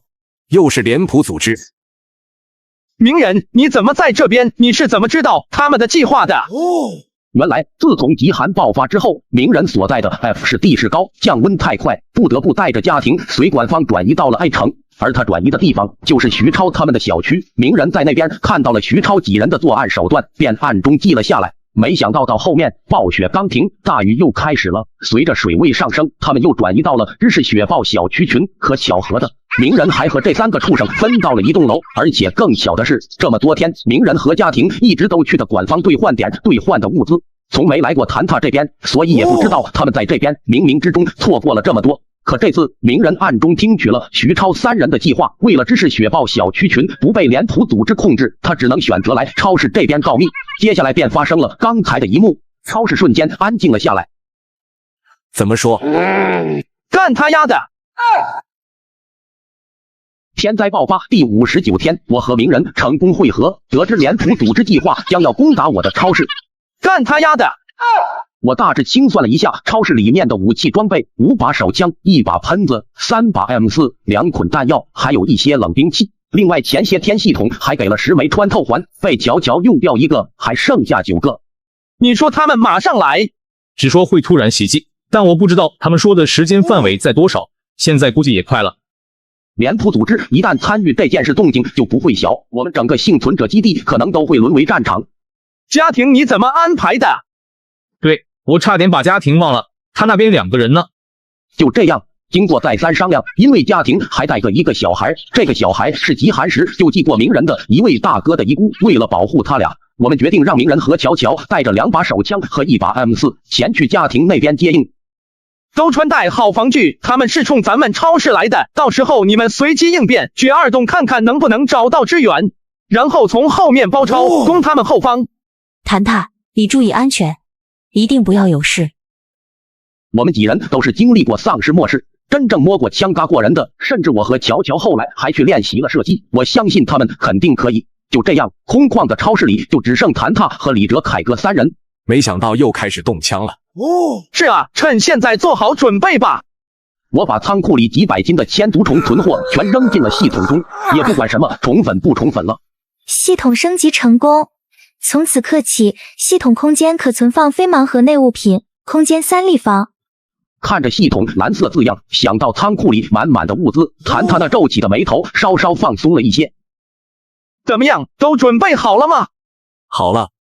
这大门这次不知道能不能扛得住了。转眼间天色渐暗，外面的暴雨还汹涌不断，幸存者们也感觉到不对劲，纷纷抱怨着什么。许哥，这边局域网和信号器都切断了，他们联系不到外面了。好，你们看上什么直接拿就行，有人敢反抗或者逃跑，直接干掉，清理好后17层集合。各种惨叫声混合着传出，却直接被楼外的雨声淹没。有人来了！谭塔立刻也正色起来，他们对危险的感知完全是在一次次命悬一线中练出来的。楼层里灯光昏暗，为了节省电力，官方给楼道开的照明并不多，一共有20-30个人都带着家伙，能嘎多少就嘎多少，看情况不对劲就撤退。徐超面目狰狞的带着身后脸谱组织拨给他的人，打算对谭塔一行人来个瓮中捉鳖。异常激动的心情让他手中的枪都在微微颤抖，身边的2人眼睛里更都是贪婪。有埋伏，注意隐蔽，别闹出动静。晦气！徐超暗自咬牙，到底是谁泄露了消息，让谭塔这群人提前有了防备？不过这子弹又是从哪里飞出来的？穿透环是一次性的，现在还剩7枚。给我打！徐超一声令下，带着消音器的密集火力直接朝着超市大门袭来。徐哥，这超市大门怎么这么厚，短时间内很难打开啊。三流子派几个人出去，绕着绳子看看能不能破窗户进去。你们试试微型炸弹，看看能不能破开一个洞。我就不信这超市我啃不下来。末世爆发第59天，有强盗要强攻我的超市，大量子弹打在门上，哪怕是加固过的钢门也出现大量几厘米的凹痕。徐超看到对面的子弹没有再打来，立刻叫停开枪，招呼其他人靠着掩体慢慢朝着门口走去。别开枪，等他们距离近一点再说。就这样，徐超等人小心翼翼地往前溜着，看没有一丝缝隙的大门，他们顿时放松了一些警惕，同时又把枪口整齐地对准门缝，生怕里面露出黑黑的枪管。这门有点奇怪，门锁也没有。三木，叫几个人拿炸弹过来，把门角的墙给我炸了。门内3人看着门外一堆人的操作，谭塔默默掏出5枚穿透环。等他们靠近一点就打，穿透环只能发挥5秒，做到一击必杀，不要浪费。打！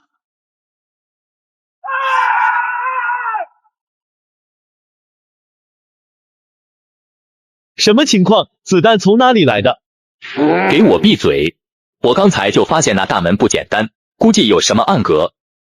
徐哥，这下怎么办？徐超见到了谭塔等人嘎人的手段，半点不敢掉以轻心。他想加入脸谱组织，就是想背靠大树吃香喝辣，可不想在这个新世界刚刚兴起的时候就丢了命。现在只能看看三流子他们能不能从窗户进入里面了。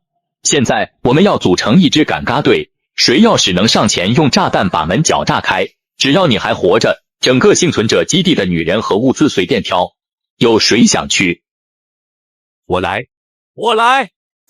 在利益的诱惑下，短短几分钟，一支5人的敢死队便组成了。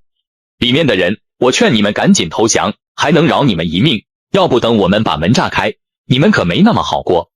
怎么办？谭塔，这群亡命之徒，谭塔也是有点意外。门炸不炸的开是小事，万一楼塌了就完了。谭塔，窗户那边有人。走！徐超这边正准备往前攻，可下一秒，什么情况？可能有诈，赶嘎队上前看一下。超市内窗外还真有人顺着绳子下来了。之前极寒时有冰雹，窗外又滑，所以没人盯窗户。但现在，许哥，三流子说门口没人，他们已经到达窗户了。Andy 被耍了，冲！分散开来，利用地形采取游击战术，快点！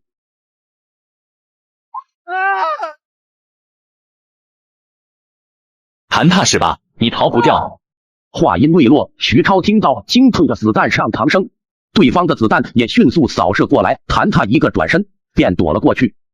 你们愣着干什么？给我嘎了他！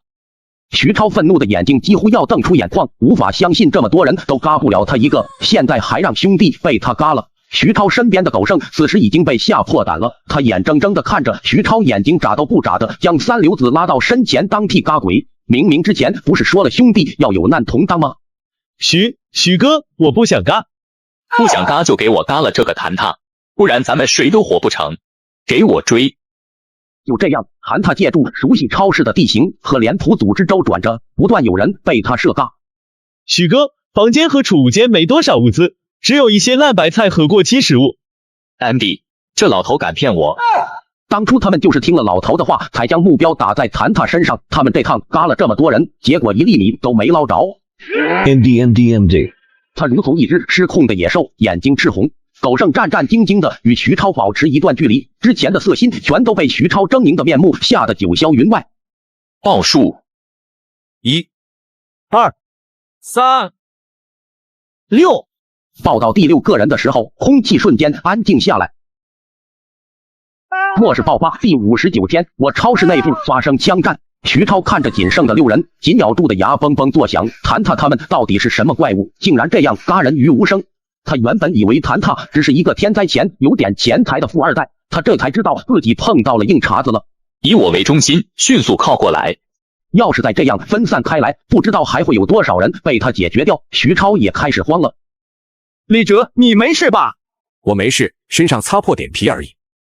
现在大门处估计没人，你从小道绕过去，看看能不能找到支援。咱们没多少弹药了。好，我还剩1梭子子弹，应该够了。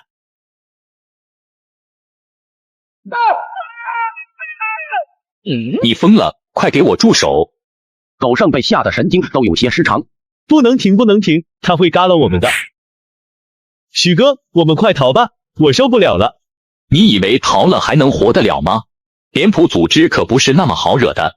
那脸谱组织的年轻人给了他30多个人，虽然都是一些歪瓜裂枣，但几乎都折在了这里。而且谭塔还像个猎人一样，就等着在暗处狩猎他们。要么被脸谱组织嘎掉，要么被谭塔嘎掉，那他肯定要选择后者。现在还有很大几率能够反杀呢。那我们现在怎么办？闭嘴！接连那么多人被杀，让徐超也学乖了，守在暗处寻找谭塔的影子，就等着一击必杀。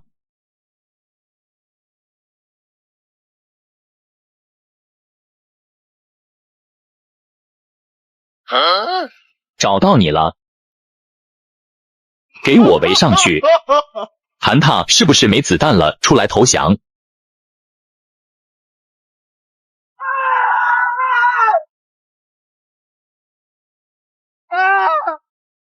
谭塔，你们没事吧？你们怎么才来？差点就有事了。我们刚才在门口才碰见李哲。凯哥呢？大家都没事吧？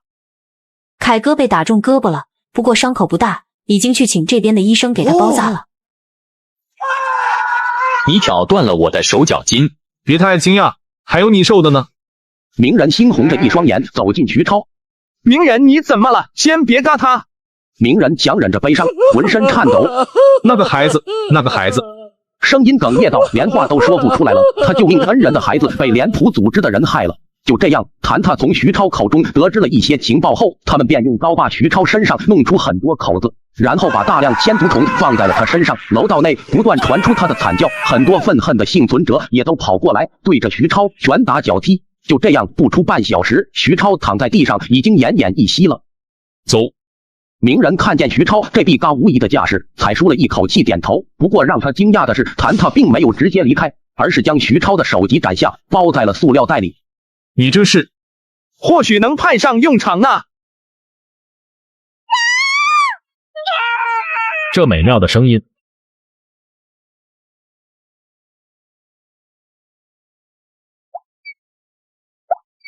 年轻人看到谭塔有了动作，刚想摆开防御姿势，却发现他是丢了什么东西下来。定睛一看，一个孩子从外套中滚落出来，看其面貌，正是瞪大眼睛的徐超。废物！以后还有和你碰面的机会。年轻人走后，几个楼里的骚乱仿佛得到了什么指令，逐一开始撤出，里面的枪声和尖叫声顿时少了很多。看来今天这伙人玩的就是声东击西，在幸存者基地的其他楼里作乱，目的就是为了干扰区域的武装资源分布，从而给徐超等人创造机会来对付自己。对了，走！天灾爆发第59天，我们在超市内歼灭一伙强盗。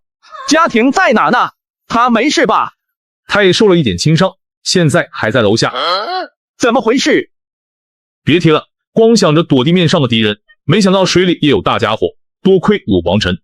原来鸣人和家庭跨过浅水区来到6洞后，他们埋伏在这边，和联族组织的人发生了战斗。不过幸好这次联府组织的重心在谭塔的超市这边，这栋楼的强盗不超过10个。不过虽然提前知道了他们的计划，但人数差和武器装备过于悬殊，在撤退的时候，名人恩人的孩子为了保护家庭，中枪去世了。而且在乘坐小船离开的时候，不知什么时候又被一条大鳄鱼给盯上，明显是将他们当成了食物一样准备狩猎。名人他们完全没有察觉到，反而被鳄鱼把小船给咬破了个洞，导致家庭重心不稳，直接掉进了水里。这时他们又听到了前方水面传来声响，以为是鳄鱼从那个方向游来，端起枪就准备给鳄鱼致命一击，但发现游来的却是一个男人。原来王晨此时正好在这边抓千足虫，听见前面女人的叫喊声，这才过来。王晨把家庭拖上船上，又配合鸣人把鳄鱼打嘎，才一起上船回来了。对不起，谭塔，差点也没保护好乔乔。没关系，至少我们都还活着。现在楼道里都是伤员，如果乔乔留在超市，恐怕活下来的希望不比出去大。是的，你别内疚，现在没有地方是绝对安全的。王晨啊，他才刚知道这边被脸谱入侵了，急冲冲的往家里赶去了，希望他家人没事吧。就这样，鸣人把家庭接到了超市，立马让乔乔给他包扎了伤口。幸好之前囤了不少药物，凯哥现在也没有什么大碍。我把超市里很多重要的物资都放在了系统空间中，所以徐超他们才没有找到。超市大门再次紧闭后，谭塔终于松了一口气，疲惫的陷入了梦乡。这一觉他只觉得睡得天昏地暗，直到手上传来阵阵钻心的疼痛，让他立刻睁开了双眼。正是乔乔用镊子夹着沾着碘伏的棉球在给自己清洗伤口，谭塔差点忘了这昨天和徐超等人生死搏斗时被榴弹击中的伤口。一开始的时候的确疼，可后来神经紧绷，加上命悬一线的危机，让他已然忘记这道伤口的存在。怎么样，还疼吗？乔乔心疼的给他吹了吹伤口，疼，下次一定要小心。呸呸呸，哪还有下次了？谭塔在吗？赵主任，你终于来了。赵刚的脸上满是疲惫。你们没事吧？我看到很多幸存者都……我们没事，外面怎么回事？脸谱组织不是在 S 城吗？怎么闹到了我们支持雪豹小区群，还在我们区纵火嘎人？谭塔问着，不禁在想脸谱组织到底有多大的规模和多大的能耐。声东击西呗，放出消息让我们误以为他们是在 S 城，将周围武力引到 S 城后，他们在周围的聚集地里开始作乱，不只是咱们幸存者区，其他聚集地也遭受了袭击，嘎伤不少普通人。这边伤亡情况怎么样？赵刚哀叹一声，还在清点，不过结果没那么乐观。外面的雨依旧没完没了的下着，昨晚脸谱纵的火现在被雨淋的也只剩浓烟。穿着迷彩的士兵们在区里跑来跑去，担架上不是面目全非的 S 体，就是连连哀嚎的伤者。等等，物资紧缺， S 体上可没有那么多白布可以盖着，所以赵刚看到了这具被子弹打得面目全非，一看就像是被人蓄意报复。多大仇多大怨啊！被打成这样，这俩是谁？一个叫王红花，另一个是她丈夫，俩人一起被发现嘎在床上，不知怎么被打成了这样。天灾爆发第61天，鲜毒虫加工厂在第一时间恢复运行，现在又在加班加点的烘干和制作虫粉，这些都是未来的粮食储备。不过官方取消了谭塔这边的私人兑换点，因为他们觉得我没物资了。但是鲜毒虫加工厂的管理权给了谭塔，正好趁此机会，谭塔堆满了最后的进度条。系统升级成功，储物空间扩大为15立方，其中包含1平方土地、盲盒种类新加电子设备。土地。看着系统的蓝色字样，难道还可以种菜？我正准备进去看看。谭塔，叫他们出来吃饭了。就这样，王晨他们因为失去家人过度伤心，但饭菜传来的香味让他们饿了一夜的肚子全都咕噜咕噜的响了起来。都不饿吗？快尝尝咋样？看着桌上的饭菜，名人家庭不由咽了咽口水。自从天灾爆发，这都多长时间没有吃过一顿像样的饭了？如今，你乔姐手艺不错，快尝一尝，咱都好久没见面了。谭塔尽力安慰着他们，王晨率先端起碗大吃了起来。在这里悲伤有什么用？嘎了的家人能回来吗？嘎了他们的是脸谱组织，只要我活着一天，就和那些人斗一天，嘎一人赔我家人一命，多嘎了的是我赚到的。名人眼神坚定，赞同王晨的话。就这样，吃完饭后，谭塔看着满是弹痕的墙体和超市大门，不禁皱起了眉头。这时赵刚再次找上门来。赵刚是管方派来这幸存者区的一把手，和谭塔几次共事，着实将这年轻人的能力看在眼里。这次对付廉颇组织那些禽兽，他功不可没。如果别的楼里再有几个像谭塔这样的人物，也不会落得个如此惨重的局面。咱俩出去走走。咱们快要转移了。还要转移？转移到哪里？这次应该去 S 城了，因为大雨一直不停，现在这边房子的地基都被泡松软了，有些楼都开始倾斜倒塌了，而且这边食物补给一直送不到，再拖下去咱们都得完。听说 S 城的水位已经开始下降了。咱们都去 S 城了。这次转移还有其他城市的人，转移路上都会碰面，定要分流。S 城不可能容纳那么多人的，而且我们还得给人家 S 城的管方缴租金，租金就是千足虫或者什么食物。行了，到时候再说这个，你跟我来一下。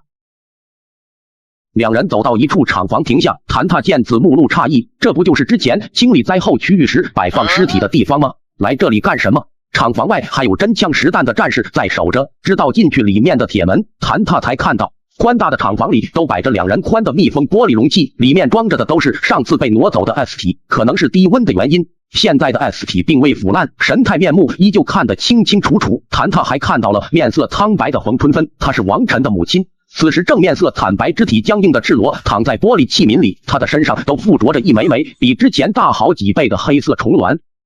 是不是感到恐怖？所以你们是用 S 体来培育这种千足虫？自从暴雨之后，一切资源都变得紧张起来，我们都要合理利用。嘎人得为活人让路啊！这种培育出来的2代千足虫，我们已经递交给鉴定组织鉴定了，同样拥有可食用的价值。只要是未腐败的 S 体，都可以当作其养料。我们管这种千足虫叫做肉虫，比上一代千足虫大好几倍，可以专门用来提供食物来源。天灾爆发第61天，管方为了给转移到 S 城做准备，发布了千足虫兑换的新条例，所有人即日起全面展开千足虫兑换活动。现在兑换模式如下：实锤了， A 城再也回不去了。不知道是悲还是喜，奋斗了半辈子才在 A 城买了大别墅，才住了几天啊？重新洗牌了，以前的有钱人还能算有钱人吗？当然不算了，有钱现在算个屁，能吃还是能喝，有没有钱的不都拿着桶去外面捉虫吗？你们要不要去管方那边存粮啊？拉倒吧，我可不相信。一时间幸存者基地闹哄哄的，谭塔没管他们，1000个人有1000种活法，过好自己的生活比啥都强。就这样，谭塔回到超市后，乔乔正在厨房忙活着什么。你回来了。谭塔轻轻点头，走上前去将他抱在怀里。哎，你干嘛呢？快放开我，一会被他们看见就该笑话了。管他笑不笑话，我抱我老婆咋了？天经地义。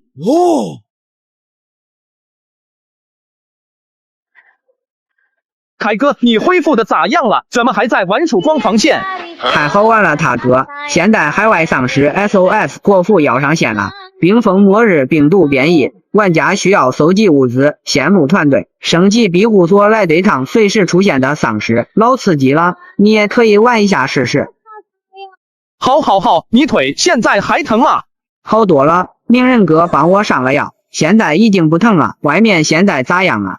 就那样啊，廉颇组织那群人被赶走以后，就重新恢复起了秩序。再有一段时间就该撤离了，你好好养伤，外面的事交给我们就行。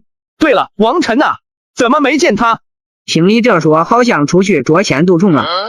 也对，王晨并不知道我有系统的事情，他只是知道我们超市还有一些物资存货。不知道为什么，从今天开始，水中的虫卵飞速孵化，黑压压一片，迫不及待的想要往岸上爬去。人们都是一麻袋一麻袋的往屋里搬着，兑换点也格外忙碌，员工不时就要登记千足虫的入库情况，就连加工厂的走廊都被堆满了千足虫。主要是兑换点都没多余的地了，否则这批虫该是到晚上才会被送来。谭塔也进去系统空间查看了一下那一小块土地，谭塔只能控制自己的意识来到土地旁边，幽蓝的空间色彩之下，他仿佛还能闻到土壤的芬芳，心里一动，既然有土，那么种植呢？他控制意识从空间拿了一些白菜种子放进了土壤里面，但是土地上却没有任何反应。谭塔面露疑惑，难道需要时间？不过如果植物生长所需的时间和空间外的时间是一样的，那这也太鸡肋了。等了一小会儿，土地还是没啥反应，谭塔便也出去了。看来这东西还需要继续探索一下。就这样，转眼间到了晚上。谭塔，你有没有感觉到今天外面的雨变小了，都没有雷声了？我也没注意，雨小了也是好事，再怎么下去，咱小区地势再高也要被淹没了。早点睡觉吧，会慢慢变好的。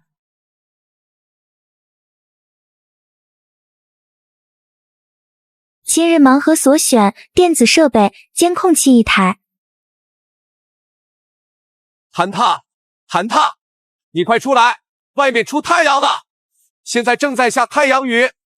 怎么回事？我心底突然涌出一股不祥的预感，难道暴雨末世要结束了？但这次系统怎么没有提示我，那下面还会出现别的末世吗？天空挂着久违的太阳，阳光照到每个人身上，人们欢呼雀跃地将各自湿哒哒的衣服和床垫以及半湿的被子拖出来晾晒。人们被这样潮湿的环境逼久了，再次看到太阳，高兴到几乎疯癫。看着外面逐渐退去的洪水，看来我的高级房车也该派上用场了。末世爆发第63天，太阳慢慢升起，暴雨洪水竟然在缓缓消失，而我心里突然涌起一股不祥的预感，直觉告诉我，末日还没结束。随着乌云的散去，太阳变得越发明亮。太好了，大雨停了，我们是不是可以回家了？现在还回不去吧？积水还在呢，你想直接游过去啊？你看那个男的，怎么脱光衣服在晒太阳，真不知廉耻。幸存者基地里的人们看见暴雨停了，高兴的纷纷庆祝起来。由于城市积水还很深，为了给人们提供食物，千足虫工厂还没停工。但是千足虫是个喜欢潮湿低温的虫类，遇到高温得嘎。昨天水边泛滥的千足虫，今天竟然都看不到几条活的了。不过虫场里的工人也借此机会把暴雨时用来烘干千足虫的煤炭和木材省下来，直接将装着千足虫的袋子拖到楼顶暴晒起来。超市内，大哥，末日是不是马上结束了？咱们也出去玩吧。别慌，我感觉没那么简单，先把家里收拾一下吧。你们也可以把自己的衣服晒一下。对了，李哲，我在楼下有一辆房车，之前买的，你等下去看看还在不在了。你还买这玩意了？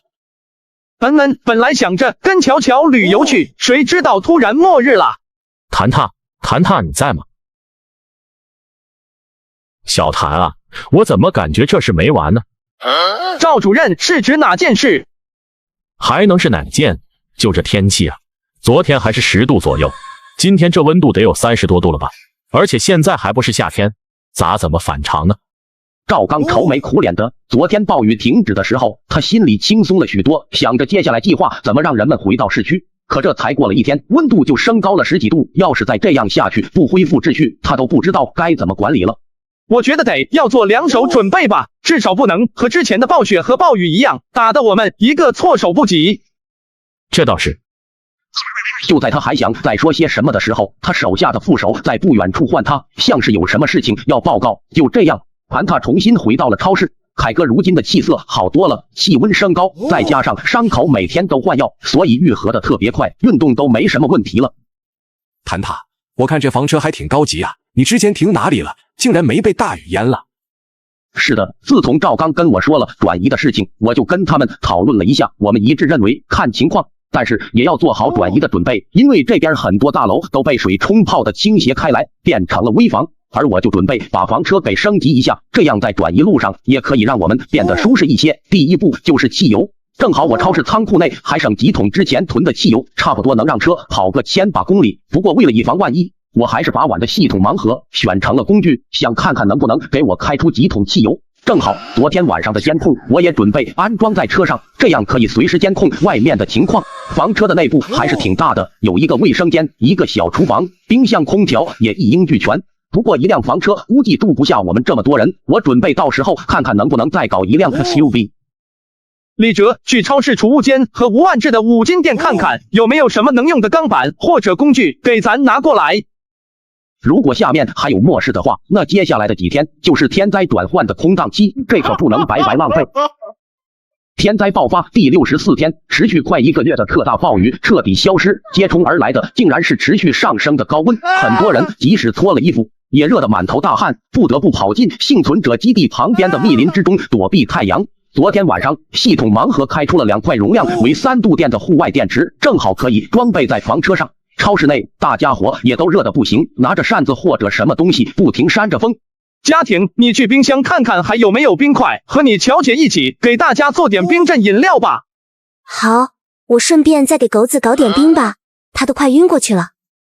今天的气温最起码30度，短短2天，气温竟然升高了20多度。谭塔昨天晚上又去系统空间看了一下土地，里面的白菜竟然已经快要成熟了。果然，我就说系统没这么鸡肋，这土地可以使植物更快的生长。可惜现在只有这一小块可以种植，等系统升级后，不知道土地会变成啥样。随后我又仔细看了一下房车，这辆房车长8米，宽3米多，都赶上一台中巴车了。内部经过改造，放进了4张床，可以容纳4个人休息，还有2台空调，也算舒适。我和李哲还把车外用钢板加固了一下，监控也和车机链接在了一起。同时我还准备往车顶准备几块太阳能发电板，然后整理线路，争取能让整个车自己供电。至于这些东西，只能看看系统盲盒能不能开到了，开不到只能靠仓库里的发电机了。那边怎么了？怎么吵？2栋好像着火了，烧伤不少人，刚把火扑灭。啊？为什么好好的会发生火灾呢？听说好像是女人衣服的饰品上有一颗玻璃珠，清洗后晾晒的时候没注意取下，利用凸透镜的原理将太阳光热能全都聚集在一处，点燃了对面的衣服，天干物燥。火势遇到了什么就一点即着。闻言，谭塔点点头，看来高温下的危险不比暴雨时少啊。就这样，转眼间到了傍晚，可气温并没有下降多少，天气热的众人都没了食欲，晚上巧巧也没心情做饭，只简单的煮了面条，给大家弄了汤料，拌了凉面，面还用冰块冰镇过的，在高温天气里能吃到这么一抹凉意，难能可贵。王晨把汤都喝完了，同时巧巧和家庭也给王晨儿子弄了一些奶粉，喂给他喝了。天气一热，蚊虫就多了，尤其是水边和树林里，蚊子黑压压的飞舞着，叮咬的躲在林子里的人苦不堪言。官方见天气热的厉害，实在反常，加上有之前暴雨的前车之鉴，立刻在居民区里发布通告，要求每家每户从现在开始大量储水。嘿，城有些居民们却觉得官方此次警示有些小题大做，储什么水啊？楼下就是那几乎淹到4、5楼的水，在这边什么都能缺，就是不可能会缺水。可才过了几个小时，他们就被打脸了，因为原先沉淀在水底里等待孵化的千足虫虫卵，全都因为灼热的湖水浮在了水面死亡。水面上飘了一层层这样的黑色虫壳，岸边也飘满了翻着白肚死亡的鱼类，在其中还看到了几条同样翻着肚子的鳄鱼，黑压压的苍蝇都停留在上面，特有的臭味让人连连作呕。这水已经不能喝了，人们见状纷纷赶紧拿着储水工具去还没被污染的地方囤水。那储水工具真可算得上是8仙过海，更显神通了。各种颜色的塑料袋、饮料瓶和玻璃容器，这些算是基本操作。家里的胶鞋、雨衣、盆桶，甚至防护服清洗过后都用来储水。这一幕幕给谭塔都整不会了。李哲，走，咱也去看看能不能搞点好东西。天灾爆发第65天，外面地表的温度竟达到了70多度，而我却在超市内吹着空调。自从昨晚开始，千足虫仿佛从这个世界上消失了，连虫场都放了假。这种天气，只要进行户外作业，一定会被灼伤。毫不夸张地说，在地上打个鸡蛋都能马上熟透，2分钟之内不翻面的话还会焦糊。但是人们又不能完全脱了衣服，因为强烈的紫外线会分分钟灼伤皮肤。因为官方供电有限，根本带不动空调和太多风扇，所以幸存者基地是又闷又热，搞得大部分幸存者冒着被蚊虫叮咬的代价也躲进了密林里。有些家长心疼孩子，直接在密林里面建起了一个个泥土搭的小屋子，里面潮湿带着凉意，好歹能让孩子感受到片刻的阴凉。没有办法，大环境下他们能给的也只有这样了。只有在这种时候才分外想念现代社会空调的好处。到了下午1、2点，一天中天气最炎热的时候了，毫不夸张的说，山中连之前的小溪都给直接晒干了。储水计划不过才持续了1天，被紧急叫停，因为有人喝了飘着死鱼的湖水后开始腹泻呕吐了。来势汹汹的酷暑压根不给人类半点喘息时间。昨天晚上系统盲盒开出一个千斤顶，也不知道有什么用。谭塔看着外面的一切，这高温天灾怎么来得这么快？这才短短3天，不应该1周空档期吗？还是这只是高温上升期？这2天，官方派打捞队打捞上来一些避暑药品，刚拿来便立马成了热销。不少人花掉了在兑换点处登记的分数来换各种避暑药品，清亮油、霍气正香水、风油精这些供不应求。哪怕官方将这些兑换代价一提再提，仍是被销售一空。超市内，谭塔腾出一点汽油，启动了发电机，勉强可以带动1台空调和2台风扇，也让大家喘了口气。爽！李哲畅快道：“他是个容易出汗的体质，外面是像熔炉一样的高温，超市里面是开着空调的，还算凉爽的空间，舒服。王晨也感叹一声，他从不后悔当初救谭踏，只是没想到救了人后的回报会这样大。踏哥，我不能一直在你们这白吃白住，有什么事是我能做的，我绝无二话。你会什么呢？王晨略一思索，我在 A 城原本是开了一家户外生存训练的体验馆，是里面的馆长最擅长就是野外生存这项，还算小有成就。那不错啊，这个技能很实用。嗨，哪里实用了？现在玩这个的就是靠着一点兴趣。说句不怕你笑话的，我开了3年体验馆，到暴雨之前装修贷的贷款都还没还完呢，现在好了，更没还的机会了。会有派上用场时候的。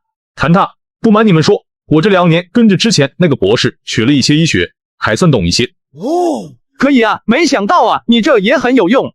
踏哥，我也沾了我哥的光，我去年当了1年护士。那也不错，有你们俩，咱们最起码可以补血了。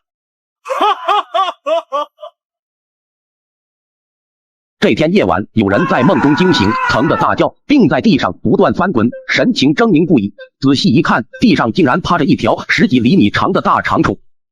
近期出现不明虫类，咬人后会使人全身如同烈焰燃烧，疼痛不已。大家平时在家做好防护，注意不要光着身体。天灾爆发第66天，室外高温还在不停上升。如果说昨天的30多度的天气还算可以接受，那今天的43度已经算很反常了。谭踏基本可以确定，极寒暴雨之后的第3个末世就是极热了。昨天晚上系统盲盒开出3桶蒸馏水也算很有用了。而且随着高温的来袭，暴雨带来的千足虫消失了，可却带来了巨型蜈蚣和熔岩蚁。一大早就往平静的居民区投下一颗深水炸弹。什么虫啊，这么厉害？谁知道呢？现在这反常的天气一茬接一茬，我觉得出现什么都不奇怪了。谁家有杀虫剂啊？我用香奶奶包包换。大姐，时代变了，你那包包咱们用来装东西都嫌小，还没有1斤米来的实在。只要不是脑子有问题的人，绝对不会和你换的。你就是眼红我有那么值钱的包包，得了眼红病吧？自己没东西跟我换，就想怂恿其他人也这样干。差点被你这句话笑出了。我就在兑换点工作，仓库里别说香奶奶的包了，就是1000大几10万的包，现在都扔得满货架都是，小偷都懒得光临。醒醒吧大姐，别做梦了，吃饱喝足才实在。这个名叫刘宁的女人，就是之前给乔乔要奶粉的人。一大早上，幸存者基地就抱怨四起，空气就跟桑拿房一样，一些蜈蚣趁人不注意还会袭击人。哎，这天气还不如下雨呢，起码不会怎么难受。极端的天气都在考验每个人的耐力，天气一热，人的心情就暴躁。幸存者基地这2天都不知道发生了多少起打架斗殴了，管方也管不住，再次面临失去秩序。熔岩蚁的个头也比普通的蚂蚁大，全身赤红，体积大到可以看到它们嘴里的利齿，简直恐怖。普通的蜈蚣撑死了也就10厘米左右，可这种巨型蜈蚣体长可达到40厘米，几乎可以和蛇类媲美。和突然出现的千足虫一样，这俩虫也是一夜出现在床底、窗户、楼道的边缘泛滥。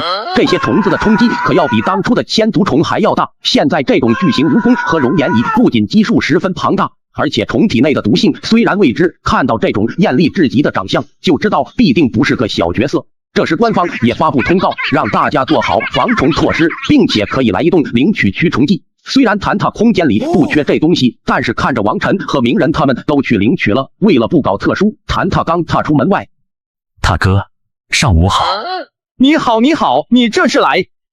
哦，赵主任说你们这边人多，让我给你送点驱虫剂。这我不能要，赵主任他真有心了。没事，赵主任说这是举手之劳，但可不兴对外说啊。瞧赵主任这话说的，我能这么坑他吗？哈哈，对了，踏哥，赵主任说有点很重要的事情跟你说，他现在在忙，估计晚点找你。兑换点那边走不开人，我就先回去了。哎，等等，你过来，我给你个东西。天知道赵主任一家有多长时间没吃到过好点的蔬菜了，整天都用水煮枯老菜叶，没办法，接连3天的高温，将自家储存的蔬菜全都抗焦了，菜叶和茎都发软干枯。为了补充体内的维生素和不浪费，一家人硬着头皮就和嚼树皮一样的吃下去。如今看到手中水灵灵的萝卜和白菜，只觉得口水迅速从口腔中分泌出来，恨不能大快朵颐的生吃下去。这是谭塔给的。他说他这也是仅存的几颗蔬菜了，给咱拿了2个。不错，小王，你妻子也需要吃点好的，这样拿走1颗萝卜和1颗白菜，回去改善一下伙食，动作小点，别让某些人看见。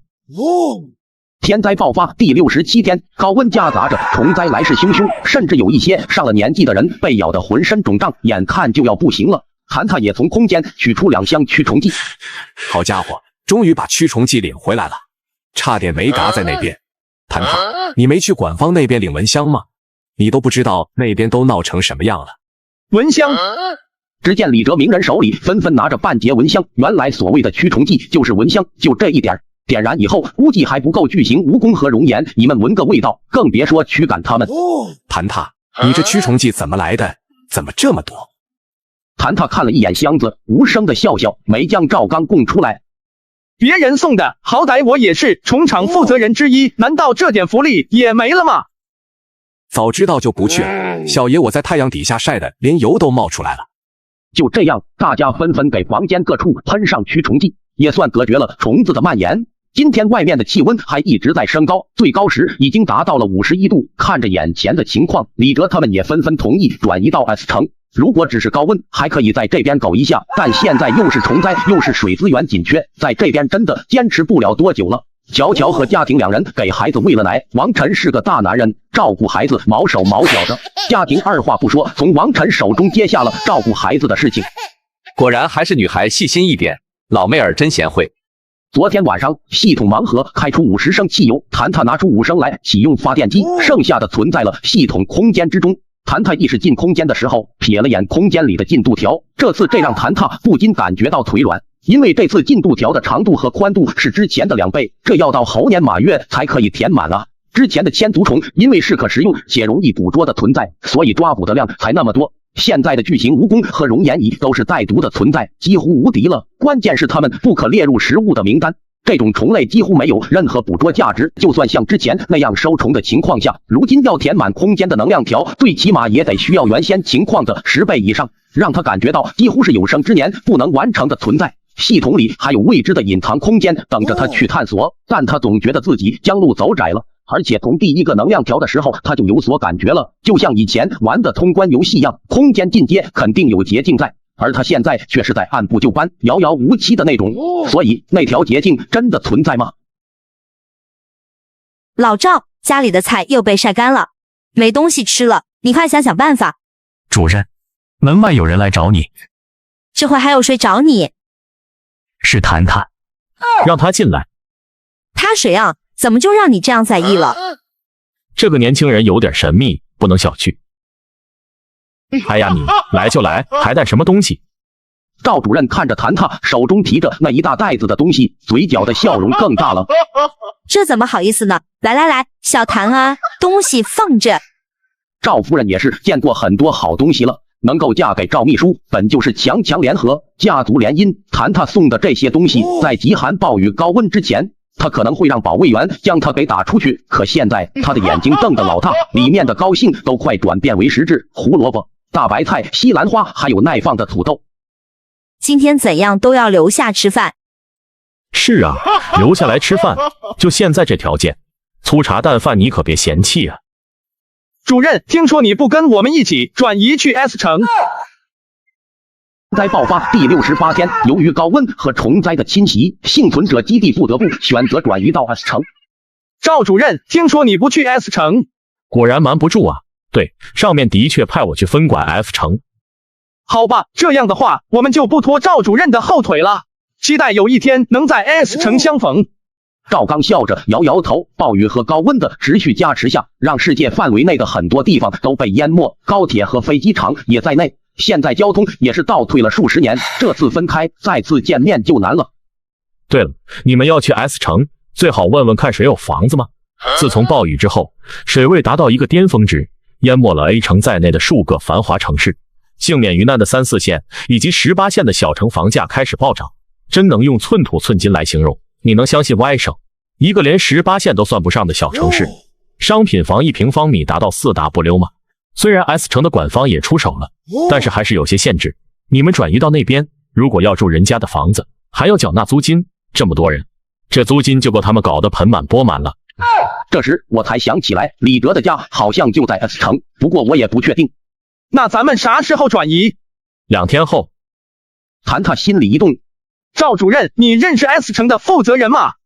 赵刚脸皮短暂抽了抽，吐了一口浊气。是高震，他一向与我不对盘，这次你们去了以后低调点，他那人气量小，本身就靠着他岳父的背景上位，等到翅膀硬了，一脚踹开了岳父一家。原配嘎音对外说是心脏病发，知情人说是捉奸在床，他为了怕给他形象造成污点，把原配给那啥了。总之，在这种人的管辖下，你尽量藏拙，否则会带来很大麻烦。就这样，转眼2天过去了。第3天一大早，温度就升高到了35度，整个知识雪豹小区群都动起来了。谭他等人一早在房车上都能听到吵闹怒骂的声音，为了一个碗一只盆都能吵得不可开交。北面的高速上开过来很多大货车，都是从 SF 和 D 城抽调的，一辆辆之前装货和沙土的大卡车齐齐停在路上。启用这种车的好处就是装载人数多，缺点的话就是被装的人体验感特别差，尤其是车顶都是露天的，转移过程中都要在高温底下暴晒，这谁能扛得住？这时李哲他们不得不佩服谭他的深谋远虑，好像这人之前将所有的问题都考虑在内了。当别人还在为选一个相对舒适的交通方式而焦头烂额，而他们几人只需要待在舒服的房车内或躺或坐，准备跟着大部队撤离就行了。说起来也奇怪，谭他本来想给系统选择交通工具，再开出一辆汽车，可奈何谭他怎么点都点不动交通工具这个选项，好像是进入了冷却一样。房车内开着空调，大家也算舒适。谭他把超市内能带走的物资全部放进了系统空间，系统土地上还种上了一棵苹果树，希望到时候能结出一些苹果。慢慢的，大部队终于开始转移了，因为赵刚的关系，谭他他们被分在第1梯队。谭他白灰色房车的外观在一众卡车中格外显眼，房车外是不少排队正在等待转移的人们羡慕的眼神。从 A 城到 S 城一共有560多公里，坐高铁3个小时，走高速开车9个小时。太美山北面的那个高速地势很高，没有水淹的危险，所以出幸存者基地的那一段路走得很顺畅。怎么了？怎么速度这么慢了？这路也太难开了，还没开到1公里就又停下来清扫路面。明明太阳那么大，为什么之前的雨水还能蔓延的那么快？听说前面还有山体滑坡等着呢。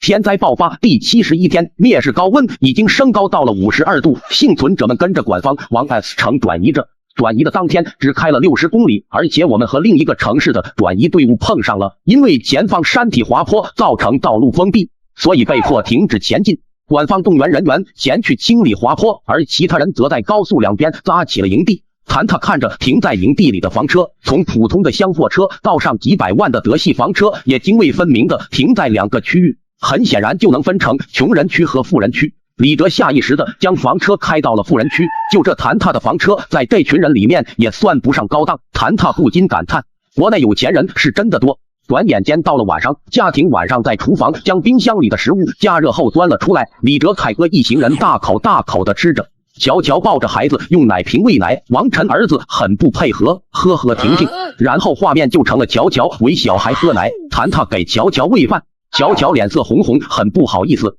嫂子，都老夫老妻了，有什么的？实在不行你就当我们打了。正热闹间，房车的门被人敲响。兄弟，你好啊，有什么事吗？有，兄弟，我从 H 市撤出的太突然了，什么东西都没带，你看你能不能匀点物资给我？放心，我不白要，我给你原子。男人叫吴广，本来是做工程发家的，哪里想到赶上这样的天灾，好在转移的时候开着儿子买来玩的房车，这一路上才没像其他人那样站在卡车上头顶都要被晒出烟来。他什么都不多，就是园子多，挂在嘴边的话就是没什么是园子做不到的。看着谭他几人干干净净的穿着，他内心更加震惊。兄弟，这啥时代了？你这些东西老子拿它烧火都嫌费劲，赶紧去一边，否则别怪老子不客气。吴广急了，这些人一看就是不缺物资的。想到房车里的老婆儿子整天压缩饼干和泡面，吃到脸色发绿的模样，他的心情就越发迫切。原子不行，那金链子呢？我用这个来换行不行？走一边去！别关门，兄弟，你等等，我这里有个好东西保管，你们会喜欢。我这就去拿，你等着啊，2分钟就好。鸣人想要关上车门，李哲却突然对男人口中的好东西好奇的紧。反正就2分钟嘛，等等看。打开看看吧，我倒想知道你口中的好东西说的是什么。好。吴广连声附和，打开了金属箱子。这一秒，谭塔感觉到藏在他意识里的系统瞬间沸腾，迫不及待的想要吞噬金属箱子里的东西。我去看看。只见金属箱子里的东西是一颗不规则的宝石，在阳光的折射下，竟然发出七彩的光。这是我在苏富比拍卖会上拍到的藏品，成交价2亿，绝对没有哄骗你，你可以请专人鉴定。这的确是吴广拍下的宝石，因为太好看了，买来打算给女儿当做20岁的生日礼物。如今再不换出去的话，连饭都快吃不上了。这东西不能吃不能喝，我要它干嘛？你打算换什么？天灾爆发第72天，突然出现的宝石引起系统的强烈震动。我不仅好奇眼前的东西究竟是什么。你想要换什么物资？吃的喝的都行，我要1000斤米，200斤果蔬，100扎矿泉水，300斤盐，还有……见他后面还有继续索要的东西，谭塔直接将手上的宝石放进了盒子。你这是什么意思？没看出来啊？你搁这进货呢，拿着你的石头快走吧，别来烦人了。谈生意嘛，不谈怎么能成？我最多给你100斤的米和100斤的蔬菜。蔬菜啊！吴广眼睛一亮，没想到谭塔等人是真有，碰巧他还眼尖的看到了桌子上的果盘。再加50斤的苹果。谭塔想了想，同意了，也不想跟这男人扯皮。他看似去了储物间里取东西，实则里面的东西和自己空间里的东西各取一半。储物间的物资基本上都是他在管着，消失一些他可以偷偷添加，就像种树一样，你直接将树根都挖了，还指望树干上能结果吗？就这样，吴广的老婆陈丽芳看着男人提回来这么多东西，顿时眉开眼笑，儿子女儿也高兴的不行，直接等不及问哪里来的，就让陈丽芳赶紧做一顿吃的。这2天的方便面和压缩饼干将人都快吃土了。太好了，外面那些穷光蛋还没得吃呢。你们都没听那些 A 城人说啊，都穷的吃虫粉了。那虫粉多难吃啊，狗都不吃的东西，他们还指望人会吃吗？穷光蛋就是穷光蛋，要真是世界末日的话，第一批被饿嘎的就是他们。行了，快来吃饭吧。吴广和一对儿女看到炒得油润的蔬菜和香喷喷的大米饭，纷纷都和饿死鬼一样齐齐的吞咽着口水。吴广最先忍不住，端起碗拿起筷子就风卷残云的吃着。陈丽芳做了满满当当的2盘菜，全都给一家人吃的底朝天，终于感觉活了过来。吴宁这会吃饱喝足，才看着吴广惊奇的问道：爸，这些米和菜你从哪里弄来的？换的，不换怎么来的？你拿什么换的？园子？用从苏富比拍下的那颗2亿原石换的。吴美月惊的一下从沙发上站起来。什么？那不是给我当生日礼物的宝石吗？我连项链都设计好了，你把我的原石卖了？你那什么态度？不卖原石咱们吃什么？你还以为是可以天天吃牛排的时代啊？方便面和压缩饼干都见底了，不然咱们守着你的原石喝西北风啊！我不管，你得给我将原石要回来，那是我的。对了，我堂哥也说了，那原石要给他留着的，等到了 S 城，他会拿物资来换。呵，就你堂哥那渣仔能有什么好东西？吃喝霹雳抽哪一样是他不做的？你大伯留给他的2套房都败个精光，你还信他的话？有没有脑子？好歹还有这样一层亲戚关系，而且我听说他新加入了一个组织，好像很有势力。昨天转移的时候，我见他穿的人模狗样的，一问才知道狗仗人势了。而且你也知道他这人心眼最小了，这下混得比我们都好，得罪他也不太好。真烦，都怪你，为什么跟他说什么原石的事情？这下被盯上了吧？爸，那这样呢？直接让陈强找你说的那车主麻烦不就行了？既然那车主能给你这么多吃的，肯定还有不少库存。你找陈强说干了这一票，原石给他，咱们只要那房车里的一半物资就行。听着女儿的话，夫妻俩沉默了。陈强现在也在转移队伍中，想到刚才谭他拿出物资，脸上却丝毫不心疼的样子，他心里不由就热血沸腾，说不定那房车里还有不少好东西。陈强哥，你跟我们说说是怎么得到这能力的？太逆天了，有了这世界不都要重新洗牌了？谁能阻止得了陈哥成神啊？陈强被奉承的通体舒畅，他也是阴差阳错被吸收到脸谱组织里去的，跟着原来的大哥出了2个漂亮的任务，但在回途中只剩2人。他知道这次大哥回去就会被组织奖励注射了蜜血，于是一不做二不休，在背后捅了他一刀，将他的 S 体直接踢到千足虫堆里。这样一来，自己回组织后就成了2次任务中唯一活下来又立了功的，被组织注射了蜜血，现在手臂犹如钢铁坚硬。而且脸谱组织说了，只要任务完成的好，后期注射的蜜血就会升级，拥有越来越厉害的能力。而他目前只是低端蜜血的拥有者，他要往上爬。强哥，外面有个胖子找你，说是你妹夫。陈强对吴广没什么好感，这不是小吴吗？什么风把你刮到这来了？吴广做了这么多年生意，脸皮早就厚如城墙。大哥，瞧你这话说的，咱们2家亲戚关系多来往显得亲密啊。有什么话你就说。吴广脸色谄媚，把宝石的来龙去脉说给了陈强。什么？你给卖了？陈强一怒之下，竟然把200斤的吴广给提了起来。大哥，有话好好说，咱们好好说啊。天灾爆发第72天，高温升高到了55度，路边的小草都被晒得枯槓，空气就跟蒸笼一样，而我们却在房车里吹着空调。陈强得知宝石被吴广卖了，气得火冒三丈。脸谱组最近广发任务，搜寻各种天然的原石和造型奇特的石头，只要送上去的石料是组需要的，第2批次的蜜血立刻就可以安排注射。组里不少人为了这蜜血奔走寻找原石，陈强享受到了力量的快感，自然会想要更进一步。就他这个实力，对于普通人来说很是唬人，但在组内部仍旧是垫底的存在。陈强本来可以直接从陈立方手里抢来，可念着陈立方好歹和自己是亲戚，准备到了 S 城后随便打发点物资去换回来，结果被吴广这头猪卖了。大哥，换出去的也能要得回来啊！只要大哥出手，还怕拿不到那原石吗？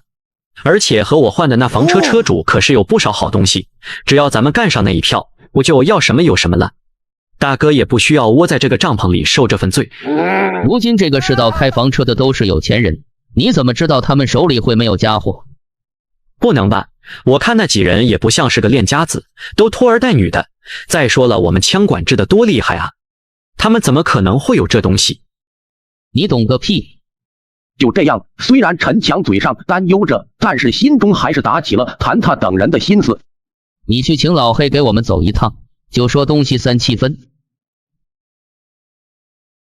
注意，有点不对劲，我们可能被盯上了。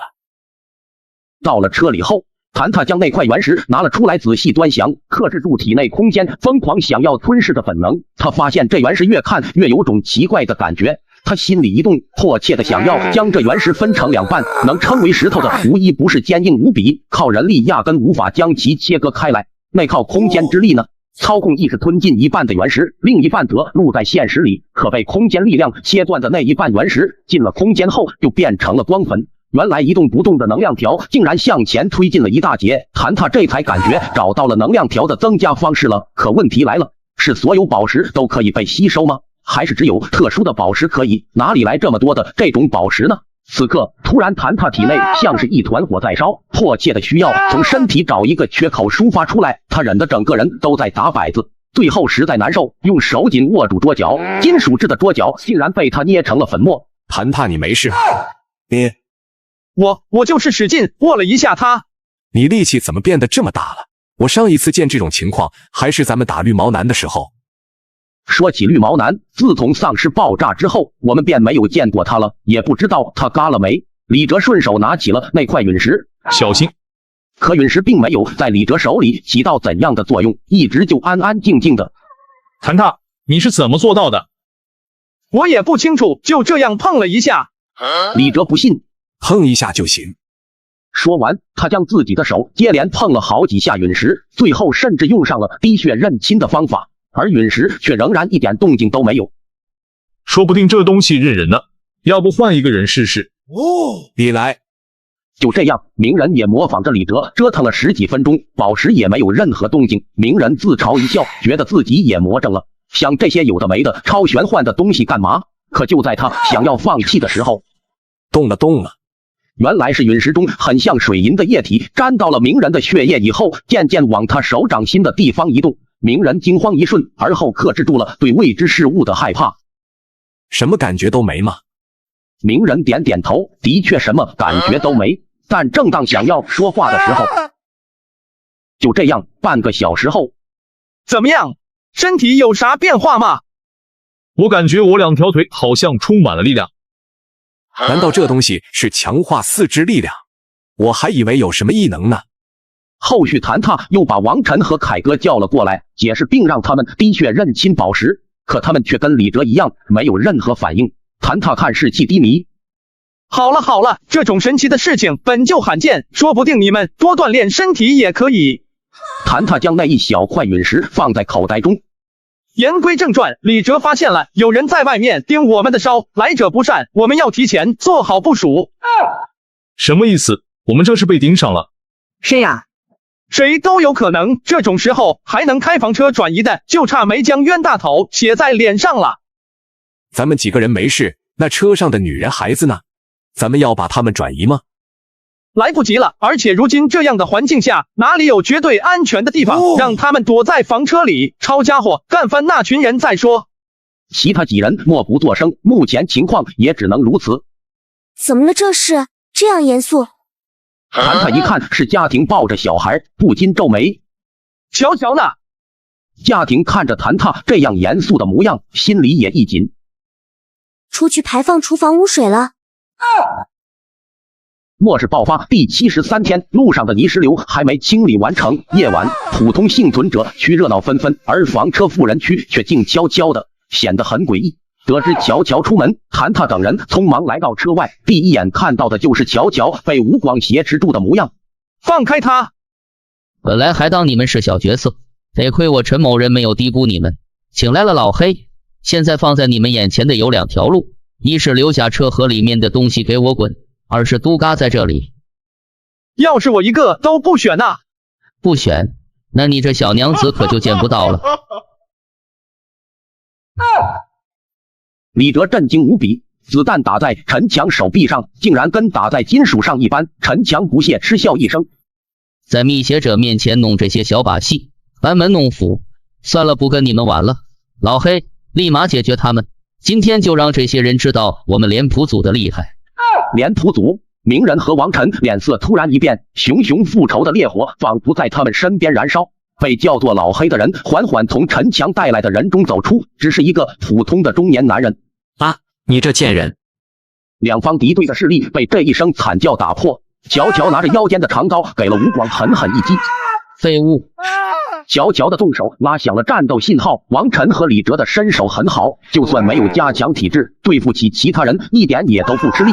但陈强和老黑加入战局以后，局面就呈现一边倒的趋势。凯哥和王晨两人被老黑打低，根本没有还手之力，而鸣人还在和陈强缠斗着。李哲示意家庭把车门关上，他同时手上也拿了一根原本在房车上的高尔夫球杆守着，紧张地看着外面的战况。陈强这次来带了10个人，除了吴广以外，其他人都是脸谱组的。最底层的陈强手下的人就是天灾之前的小混混，街头斗殴他们熟得很。爽！谭踏，像这样的场面还是在2年前了。谭踏一拳捶凹了对方的鼻梁骨。当时的情况可比这几手，那可是丧尸啊！鸣人此时和陈强打的不分上下，凯哥和王晨在那叫老黑的手下却不敌，老黑如同猫耍老鼠一样，生生用力气将他们从地上提了起来。乔乔看着外面的情况，家庭，你等我一下。车里的抽屉里还有谭踏之前给他用来防身的手枪。小孩在沙发上哭得撕心裂肺，但是现在没时间管他。陈强虽然注射的是蜜血最低阶的药剂，可依然力气远超于常人，但现在却久久拿不下鸣人。突然他想到什么，老黑，这家伙也是密邪者。老黑神情一顿，像是想到什么，可战斗分秒必争，偏偏这一刻被谭踏抓到破绽，老黑直接喷血飞了出去。陈强脸色凝重，他没想到谭踏战斗经验和体质竟然这么强，难道他也是密邪者？身边的手下被嘎的还剩下2人，他这才意识到这次碰到硬茬了。突然，地上的老黑脸上的青筋浮现，连带着那红纹都扭曲诡异，里面好像有东西在挣扎着想要出来。老黑，你末日爆发第73天，转移路上发生战斗，被谭踏打飞的老黑似乎正在变异。谭踏不知道老黑怎么了，但是秉着打断他的想法，他刚飞过去就被弹开。只见原本还是人形的老黑，竟然变成了一个红色的怪物，这样貌竟然跟2年前的丧尸有点相似。另一边，此时鸣人终于将陈强一刀砍嘎，瞪大的眼睛里满是嘎不瞑目。李哲，你先把王晨和凯哥带回去，这里交给我和鸣人。说罢，谭踏重重一拳打上老黑的身体，怪物立刻痛呼一声，躯体格外灵巧的倒退到吴广的房车处，竟然顺势钻进了车里。此时吴广一家人正躲在房车里瑟瑟发抖，完全没料到这种情况。怪物看见陈立芳，直接一个深渊巨口，竟然直接把陈立芳吞进了肚子。吴广此刻吓得尿了一裤子。吴宁和吴美月从车上跑了下来，他们的2条腿已经软得跟面条一样了，趴着藏到了车底。爸，快来！可话还没说完，一根骨刺一下从车上刺下，直接把吴美月捅了个透心凉。吴广和吴宁2父子现在连伤心的感情都没有了，皆是惊惧的看着盯着底盘看，而压根忘了去逃跑。这时巨型熔岩蚂蚁不知从何处出来，扰乱着战场。谭踏和鸣人被眼前的场景震惊的不行，如果他们今天没有被原石加强体质，估计也是陨落在这边了。怪物也知道自己一个人打不过谭踏和鸣人，窜出车就想往草地跑。谭踏见状，拿出身后的长刀，配合鸣人冲了上去。就这样，5分钟后，随着最后一刀的插入，怪物嘶吼一声，终于承受不住这种伤害，倒了下去。空气中冒出一股股刺鼻恶心的异味。鸣人满头是汗，皱眉看着这怪物，这什么玩意儿？不知道，可能是新型丧尸。谭踏，你看。怪物已经嘎透了，而左臂处却凹凸起伏的，好像有什么东西在里面。这是什么？我怎么感觉这跟之前的丧尸有点相似？这怪物也没什么异能，好像只是蛮力。难道2年前的丧尸病毒还没清理完？谭踏干脆用小刀将其挑破，里面是蓝色的液体状物，却又凝结不散，倒是特别像今天他们所打开的那枚宝石里的石髓一般。谭踏随便找了个瓶子，把它装在了里面。谭踏，这怪物怎么办？扔进草丛的虫堆里吧，别引起什么恐慌。谭踏一把将吴广从地上拽了起来。好意跟你换了物资，你这头猪还想要端了我的老巢啊！大哥，你饶了我，我下次再也不敢了，不敢了。没有下次了。一声枪响，吴广喉咙嘶吼着，直挺挺的向后面倒去，瞪大的眼睛和躲在车底的吴宁相碰。吴宁被吴广的嘎香吓懵了，好长一段时间都屏住了呼吸，等他能说话的时候，立刻用牙齿咬住了手，以防自己杀猪似的尖叫会让谭踏那群人去而复返。谭踏也在陈强身上找到了老黑身上一样的蓝色液体，难道密邪者嘎后身上就会有这个吗？就这样清理好了现场之后，今天晚上才是真的落幕下来。如此险象环生的晚上，也幸亏他们和吴广的房车停在边缘处，周围也没几辆车在。蚊虫和巨型蜈蚣的肆虐，让各个车主还没到晚上就将门窗关得嘎紧，不管外面的闲事，否则就凭今晚怪物的事就要完全闹了开来。到了房车后，悄悄检查着谭踏的身体，心疼的不行。我去找医药消。没事，我不疼。你又不是铁打的。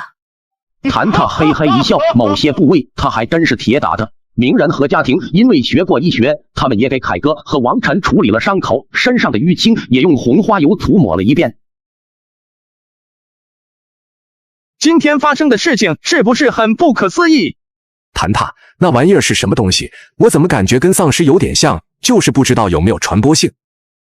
这个不知道，但是真正让他们异于常人的就是他们口中说的蜜血。可是蜜血好像与宝石液体带给我们的能力有种异曲同工之妙，这到底是怎么回事？答案早晚一天会出来的。既然我们已经步入了这个阶层，那这种谜题不会存在太久。行了，早点休息吧，明天泥石流就清理完成了，该上路了。半夜，吴宁从房车车底小心钻出来，外面的石子地上干干净净，仿佛今晚发生的事情只是做梦一场。而唯一提醒他真实的，就是身边被怪物骨刺戳了个透心凉的姐姐吴美月。吴宁身上的尿骚味已经选择性被他遗忘了，他将姐姐和吴广的 S 体拖到远处的一处农田，挖了个坑给埋了。爸，这事也不能怪我一个，都怪吴美月这个搅屎棍，非要那钻石的，不然也不会出这样的事。妈，要说你也有错，你要不把姐姐宠成这样，她又怎么敢这样任性？一想到谭踏那战神一般的样子，吴宁就被吓得哆嗦。爸妈老姐，不是我不肯为你们报仇，实在是敌人太强大了。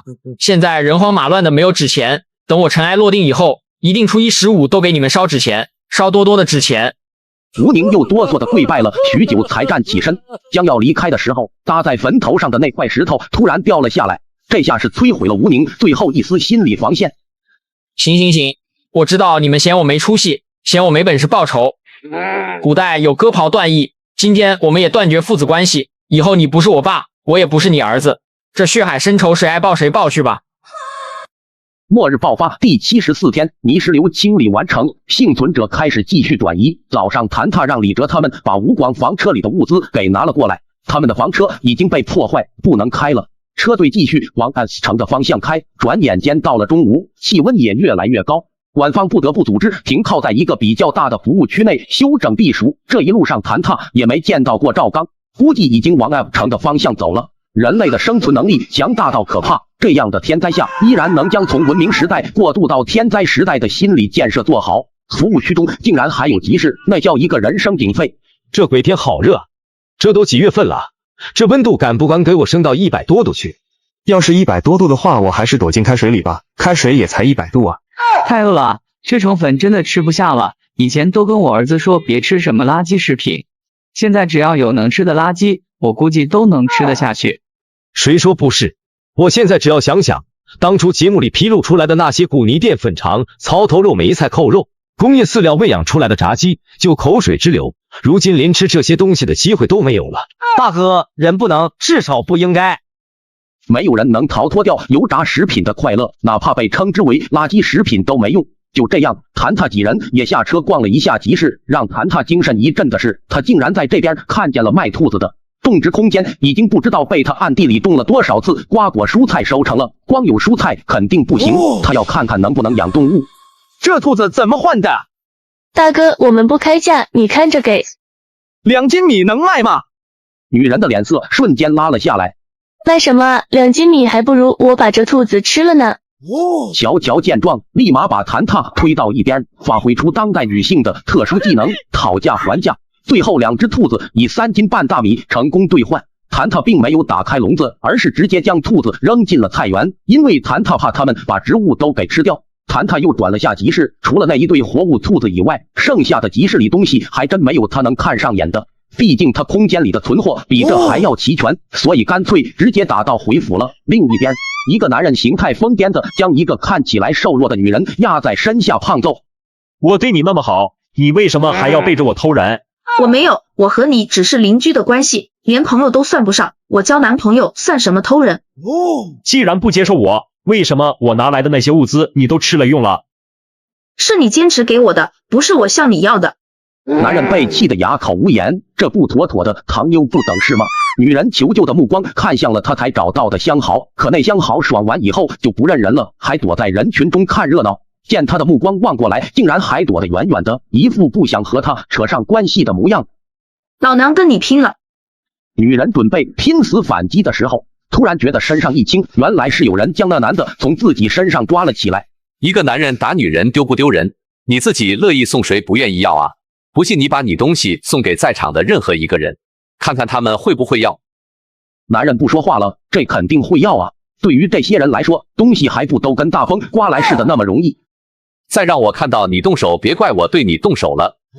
那男人看着王晨身材精悍，不是一个好惹的主。如今的世道里，他们早就学会了弱肉强食，见好就收了。王晨解决了这个纷争后就离开了，可女人的目光追着他好远好远，直到看不到人后才收了回来。迎着别人鄙夷的目光，若无其事的走了。他当初从一个村里的已婚女人混成了大老板的情妇，要是就这么一点脸皮的话，他还混个什么劲？就这样，转眼间到了晚上，因为晚上气温才50几度，所以车队并没有停止前进。李哲和鸣人在前面轮流开着车。谭塔掏出昨天剩下的那块宝石，准备给乔乔试试，看他能不能增强体质。谭塔把乔乔的手指割出一个小口，然后把宝石凑了上去，那石水竟然直接流入了乔乔的伤口中。两人欣喜若狂，等待着水液之后会引发的动静。毕竟之前谭塔和鸣人吸收的时候，身上骨骼血肉就像重新重组了一番，疼痛异常。可俩人大眼瞪小眼了半天，却没有一点动静，这什么情况？天灾爆发第74天，令人可惜的是，宝石并没有成功加强乔乔的体质，等了2小时也没反应，俩人只能放弃。乔乔眼神看向窗外，漆黑的夜空好像被一层厚厚的布盖住，连一丝星光都看不见。谭塔，你说以后会一直这样吗？肯定会越来越好的。服了，让你跟我去长白山，你非要惦记着你那个超市。消消气，消消气，现在说也晚了，说不定转移到 S 城就好了。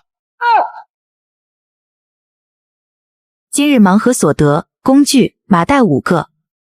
就这样，转眼间到了第2天，高温还在持续升高，不断有人因为中暑晕倒，再也没有醒来。中午，转移车队停靠高速旁边的林子中休整，乔乔和家庭给大家整了冰镇饮料，也算缓解了一下。狗子因为皮毛太厚，根本不敢出房车，要不然会分分钟嘎掉。到了下午4、5点，太阳慢慢落下一些，温度也降低到了50多度，车队又开始出发。手机局域网的信号就是在这时断网了。谭塔知道这是要彻底分开了，有一部分人即被安排将前往 F 城和 D 城，而他和另外一部分人将去 S 城。但毫无疑问的是，天灾时代里，普通人的生存都不易。看似官方还在维持秩序，其实说不定内部已经成了空壳子。去往 S 城的路倒是风平浪静的，高温将之前被淹没路段的积水都晒干，所以路上连抽水机都省了。车开到 S 城的区域后，在高速路口就开始设置关卡了。一辆辆的车都在排着队，谭塔透过房车宽阔的视线，可以看到关卡处不少人正对着他们这批开房车的指指点点，这可不是什么好兆头。很快，穿着统一制式又不是官方人员的人将车门敲得砰砰响。下来，下来。谭塔摇了摇头，鸣人他们这才将枪藏进衣服收好。如果人少的话，还可以突围，但现在他们已经到了 S 城的地界，一切就由别人来掌管。以自己一方的人肯定是难以和 S 城的人抗衡。哎，你们干嘛？抢吗？这时前面一个房车的车主被拽了下来。你们这些外来者进 S 城不交物资，谁来保护你？S 城就是因为有你们这些人，才需要交物资被保护的吧？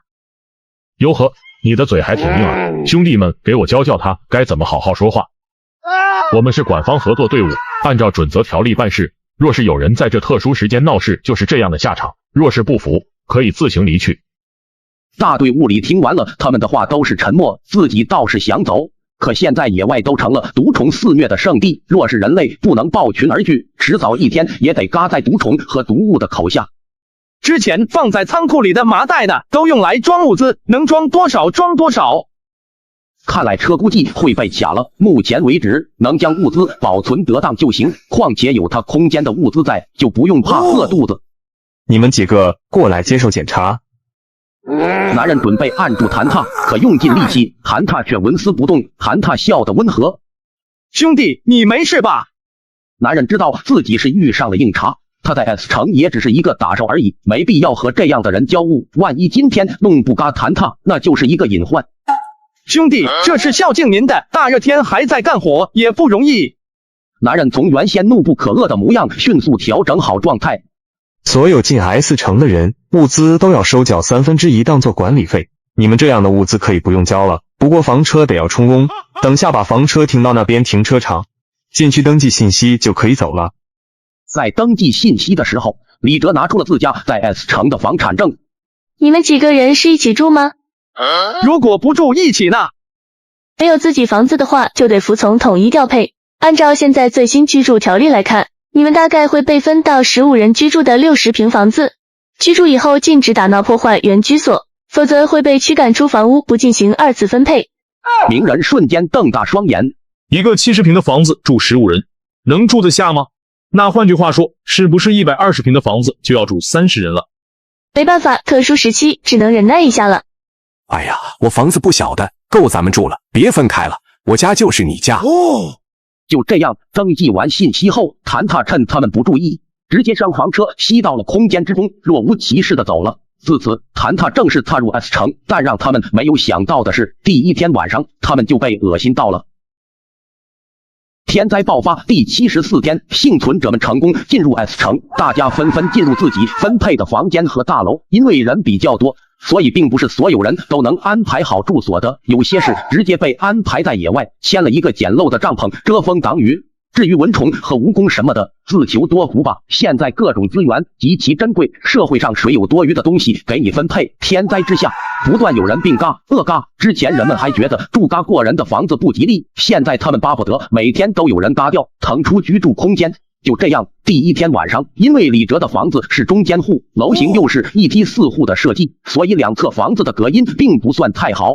隔壁自从来人以后，就一直叫嚷个不停，伴随着吵闹怒骂，一直闹到半夜还不停歇。谭塔沉着脸就要打开房门，这时乔乔一把抓住了他，记得打狠一点。鸣人和李哲见状也立刻跟了上来，我们跟你一起。好，其实漠视也有漠视的好，比如说曾经需要耗费警力资源也不能解决的居民矛盾，这次凭借拳头就可以了。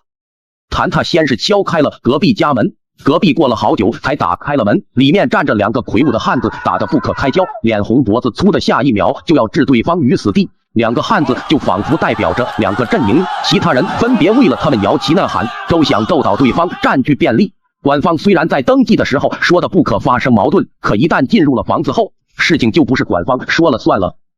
闭嘴！两人见谭塔几人身材瘦弱，根本不把他们放在眼里。臭傻喊什么喊？信不信老子把你打得满地找牙？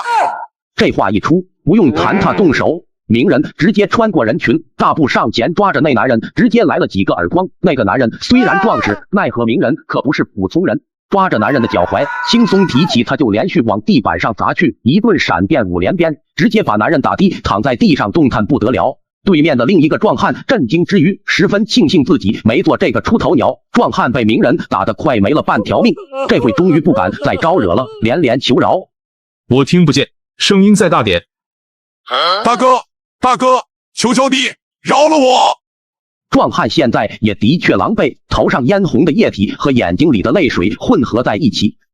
现在让你安静点，我要睡觉，你能听懂人话了？听懂了，我保证再也不发出一点动静了。晚上8点老子就要睡觉，要是谁给我闹出动静，惹得我睡不好觉，他就是下场。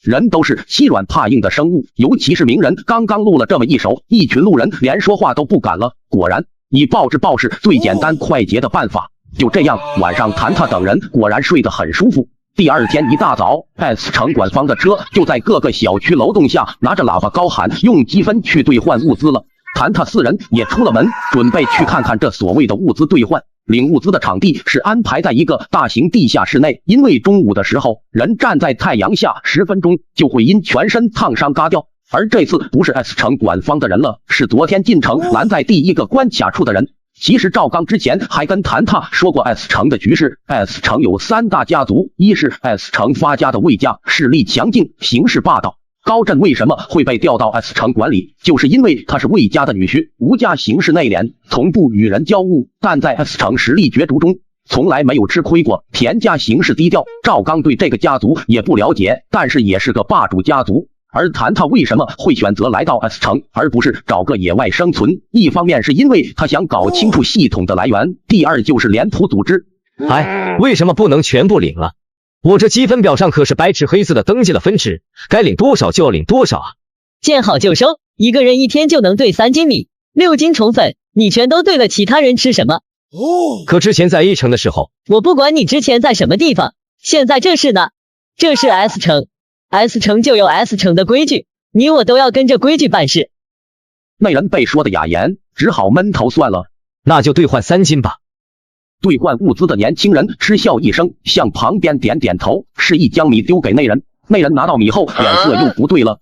这里绝对没有3斤米，你们为什么骗人？什么骗不骗人？我们这些工作人员不要吃喝吗？我们是为你们服务你们不拿出一些米粮来意思意思啊？我3斤米到手才1斤，你们这也太过分了吧！这些积分可都是我们到处冒着大雨和烈日捉虫换来的，真是辛辛苦苦的血汗分。你们要是这样，大家伙也不能同意是不是？对啊，这太欺人太甚了。以前在我们的城市里可从来没出过这样的事情，我们要找你们领导。眼见事情越来越失控，兑换物资的年轻人立刻从兑换台后跳了出来，一脚将前面带头闹事的人踹出1米远。那人疼得捂住肚子，在地上直抽抽。此番暴力的举动也让闹事的人群一静。末世爆发第75天，外面高温和毒虫肆虐，幸存者物资兑换点却发生变故。住手！魏立纯！一个女人的声音响起，魏立纯却充耳不闻，一脸戾气的看向刚才起哄的那个女人。你不服啊？女人立刻摇头，知道对方是她惹不起的人，立刻就往后退去。但魏立纯怎么可能就这样放过女人？掐着她的脖子就把她拉了出来。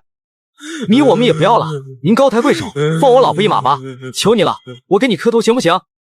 魏立纯的兴趣被打断，蹙起眉头，显得很不高兴，单手提起男人的衣领，另一只手一巴掌一巴掌的扇在男人脸上，红色液体立马流了出来。魏立纯！一声女人的怒喝响起，只见一个身着冰蚕丝旗袍的美女往前走来，背后还跟着2个保镖。其实有的时候，不管秩序再怎么混乱，总有些聪明人会占据优势，爬到人群顶端来控制着其他人。比如说，眼前这2个年轻人就属于神仙打架，身后都是有来头有背景的人支持。哟，什么风把吴小姐吹来了？魏立纯，你当这里是你们魏家的 S 城吗？管方签订的条约白纸黑字，清清楚楚，哪一条哪一例上有说明需要向你们交2/3的物资，也不怕被撑嘎。这是我们魏家的事，你要是想管也不是不行，嫁给我不就行了？等你当上魏家2少奶奶，怎么管都行。吴柳柳小脸怒红，你脸的大的都赶上你脚的尺码了吧 ？S 城现在远不到你们魏家只手遮天的程度。魏立纯对吴柳柳的话充耳不闻。诺，你不是想要米吗？拿着。女人和丈夫早已经被魏立纯吓破了胆，现在魏立纯手上的东西哪里是粮食啊，那是催命的炸弹。不，我们不要了，不要了！魏立纯一副无可奈何的模样。吴小姐，你也看到了，不是我不给啊，是他不要的。说完，凌厉的目光看向人群。还有谁要这3斤米6斤虫粉的？都站出来！我魏立纯又不是不给，藏着掖着，在吴小姐面前丢了面子，可就不好了。可众人一看那架势，谁还敢要？一个个如同巨嘴葫芦一般不吭声。枪打出头鸟的道理他们都懂。李哲看着谭他撇了撇嘴，谁捡王八多，遍地是大哥呀！魏立纯还是不依不饶，上去抓住男人，打定了主意，要在这群新来的幸存者面前杀鸡儆猴，是要将这人弄尬。魏立纯是威势的抓起那人，随手砸到一边，好巧不巧的就砸在了谭他的脚下。救我！喂，小子，我劝你少管闲事。谭他明显感觉到脚下之人微弱的气息，但他又不是什么胜负，自然也不想管。有必要赶尽杀绝吗？这是来 S 城过渡的居民，又不是你魏家的家奴，就算魏伯伯来了，也不会这样嚣张。你别太过分了。魏立纯此时不发一言，目光慵懒又残酷地看向保镖。保镖会意，立刻动手，举手挥拳就朝着那人的脑袋砸去。阿峰，2个人拳头对撞，竟然爆发出一阵阵金属碰撞的声音。鸣人见事情不对，拉着谭踏就往后面退去，可那个男人依然嘎嘎抓着谭踏脚踝不放手。贱人，敢教我做事，你们全都上，教教我们吴大小姐，有些事不该管就别凑这个热闹。4对2，明显吴柳柳这边更落下风。魏立纯，你敢！吴柳柳怒喝，他没想到魏立纯竟然撕破了脸皮。今天你们一个也别想走。阿峰和阿亮的确有点本事，2对4的打法一点都不落下乘。魏立纯的4个保镖明显扛不住多久，就开始败退了。魏立纯气得咬紧了牙。魏墨，你去。